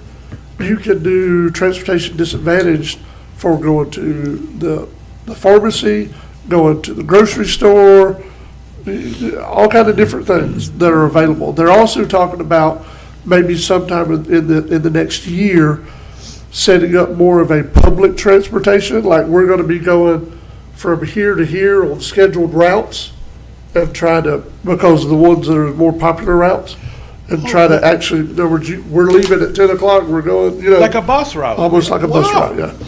So that's something they're also talking about doing as well. That's cool. But it all relies on the funds that are there. But I will say, I'm sketchy with the math because I haven't, I didn't think about being prepared for it today. So if I'm riding on transportation disadvantaged, I think I can go to Panama City and back for $5. So that's a return of investment Yeah. of, like $1 for every 50 miles. I mean, it's astronomical what they're able to do with the funds that they have. And again, these provide transportation for some of our neediest people in our community. It's a good program. Commissioner, But there's just a chance for everybody to give if they want to do it. It's $1. so it'd be great if you could take the flyer that's on the agenda and put it on for those of us. We could do that. Not us, so those that have social media outlets, just to put that on there, that would be helpful for the transportation, TD, basically. Item 8, the organizational chart. I think it's in its final draft, is ready to go. The chairman wanted to discuss with Commissioner Kroom, would he mind sending it to the directors, just to make sure they have a chance to look at it before you guys vote on it at the next meeting? Any issues with that, No, I think Commissioner? that's- Good? Okay. Good. We'll get that done. And I have your meeting dates. Just something that's new on that, the Economic Development Council, they're gonna meet tomorrow here at 1 o'clock. I know they usually meet in the school district. It's spring break, that's closed. They're coming here, and it also helps because here they can use Zoom to have people view it just to participate in that. Yes. So that's new. And Commissioners, that's all I have for you guys today. And it'll only be our second meeting anyway. Okay, cool. It's newly formed. There's either 12 or 13 members on that board from a broad diversity. I'll get the dynamics together and make sure I give it to you so you can share it with the rest of the commissioners. I do work magic, but I can't get 13 or 14 members. There's a bunch of people up in Here, there. Bill didn't tell me that It's an important yesterday. topic. It's a very important topic. That sounds Yeah, about right. so I combine this, and I'll get with you and Bill Yeah. afterwards, combine the two tables or something. But Yes, they sir. are, this. so there's people there that represent the building industry, the tourism industry, retail, there is a broad, education, there's a broad, diverse group of people that have all volunteered to be a part of this effort. Okay, 13, huh? Yep. Anything for me, Commissioners? I got one thing. Yes, sir? I emailed you about it. You gave me the steps, contact Eagle Tree about the identification. Yes. So I got a new device, so I had to get it reinstalled on my other device. And Eagle Tree was able to walk me through everything. And when I got into my .gov email, I had 114 unread emails. And Okay.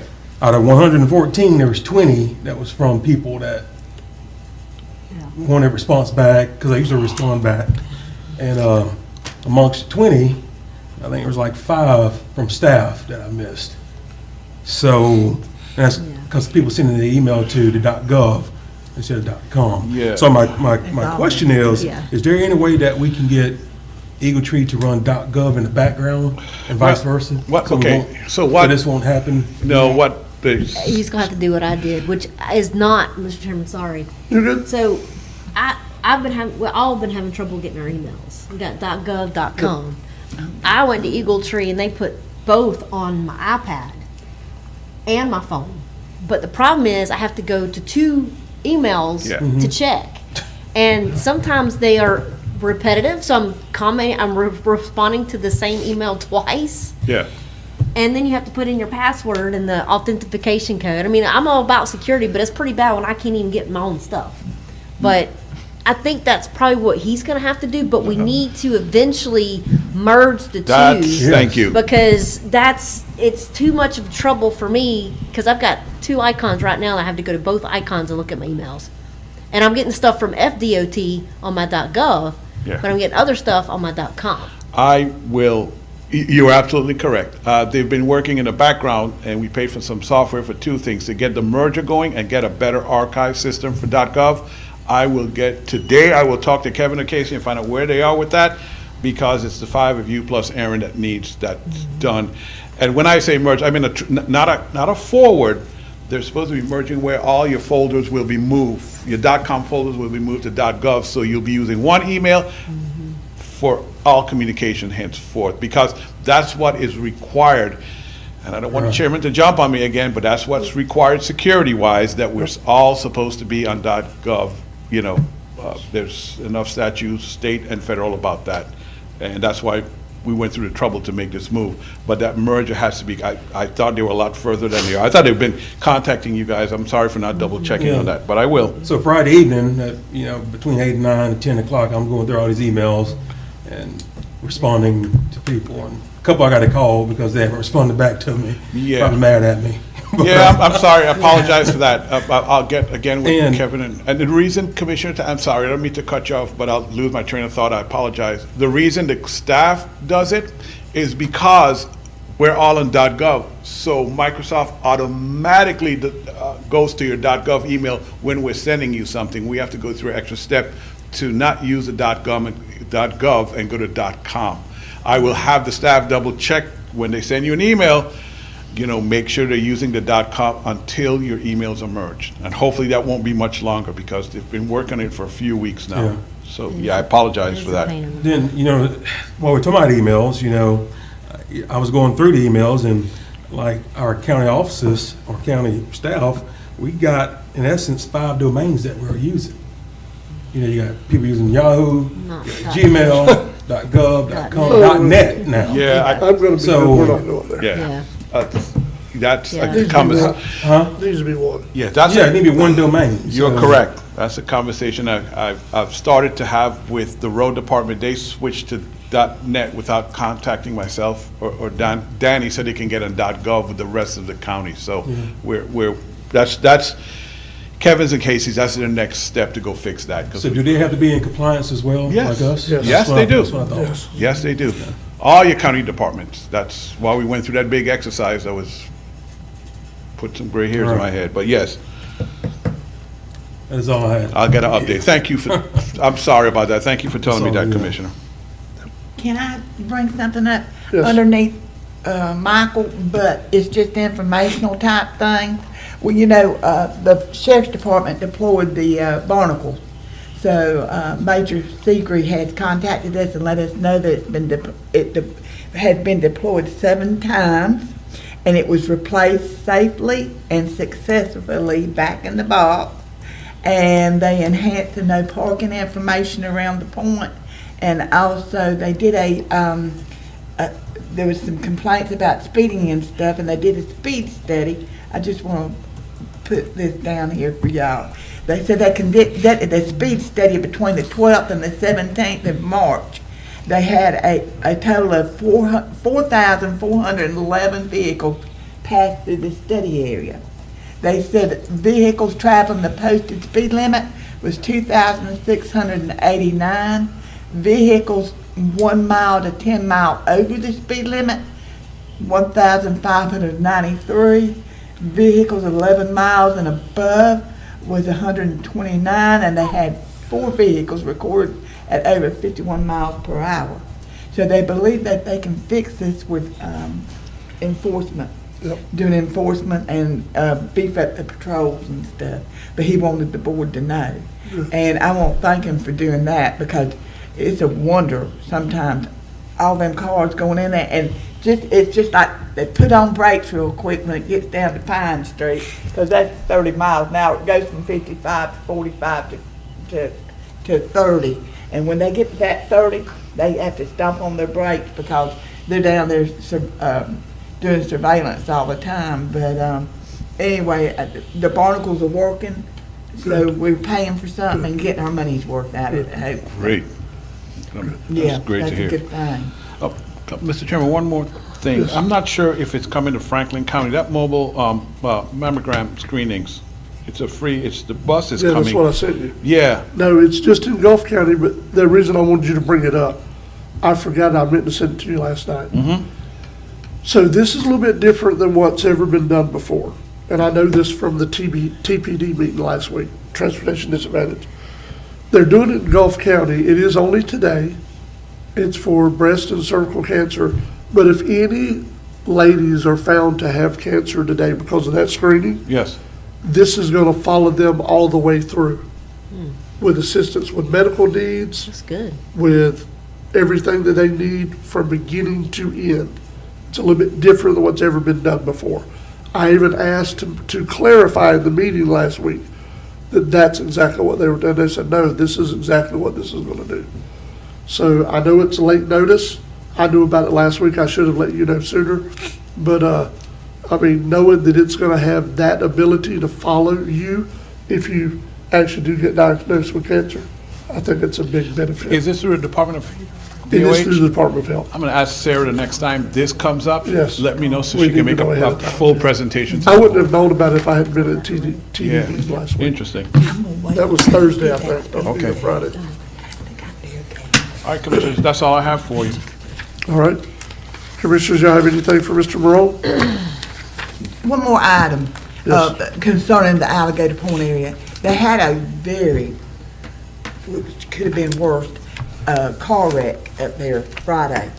And the vehicles ended up out there on the rock. If that one car had not hit that truck before she hit the rock, she'd been in the Gulf of Mexico. So there's been some people maybe talking to us about a Rumble strips. guardrail, or Yeah. you think so? I Rumble saw strips. that. Sent me an email. I have it flagged about rumble strips Yes. as you get to the Rumble corner. strip, I think all of us got the guardrail. email. Yeah, I was going to Yeah. talk to Howard about that after the meeting and see what he thinks, you know. That's a county road, not a state road, so let me talk to him and see Yeah. what he thinks. It's rumble strips. Well, I know out there at Crooked River Road, you got speed bumps. You don't need no speed bumps there. Yeah. You need something like rumble strips or something.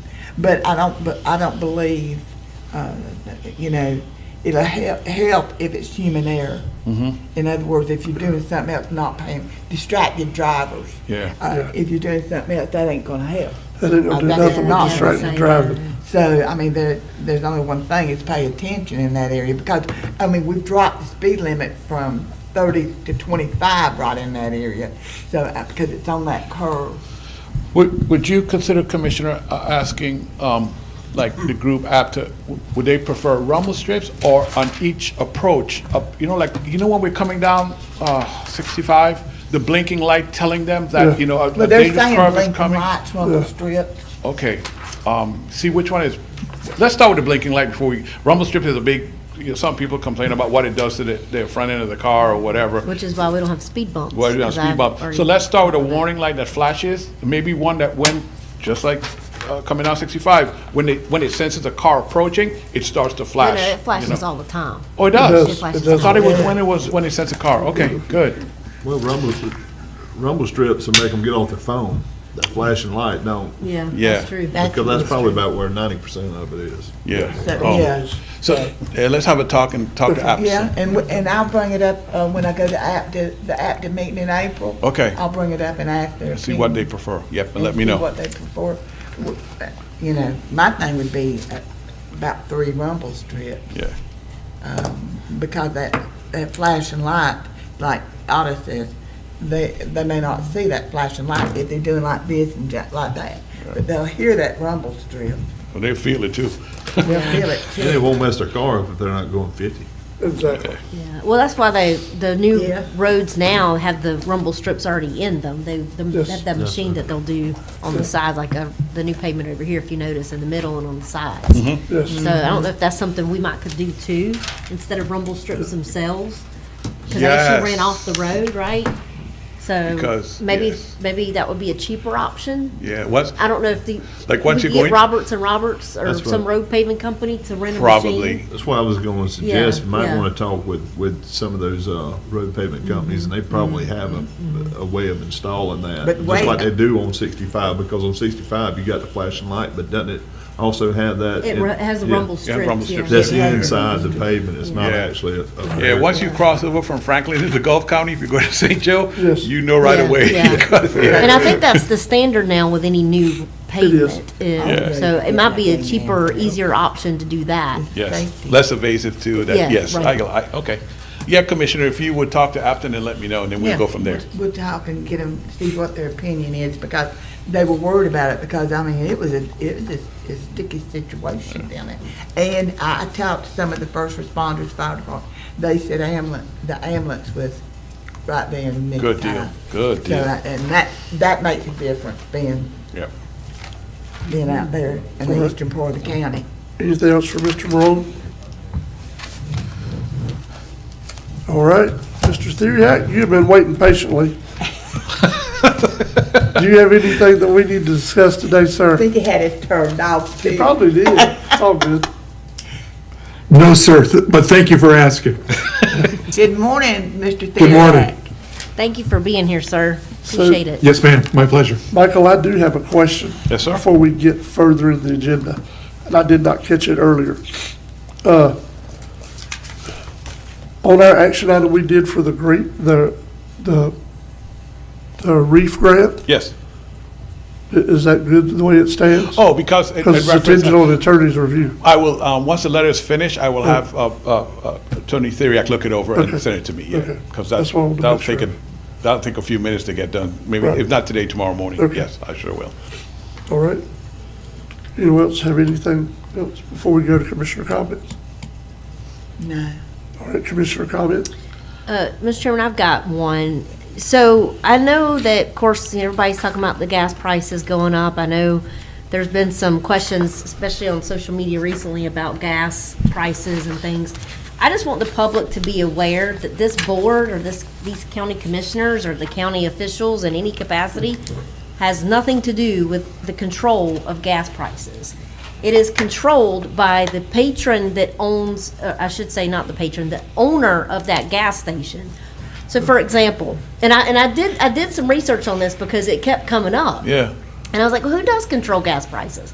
So I contacted FDAC, the Department of Agriculture, and the lady explained to me, she's like, well, if you ever notice gas stations close to airports, they're going to have higher gas prices than the gas station down the street because they're going to come fill that rental car up that they rent to take back to the airport. That's why that's why they get more money. Tourist trap. In Caravel, I think there's one store has always a higher price than the one literally across the street. Mm-hmm. That's because that owner of that gas station has put and set that price. Now, the taxes from the gas, of course, goes through the Department of Revenue.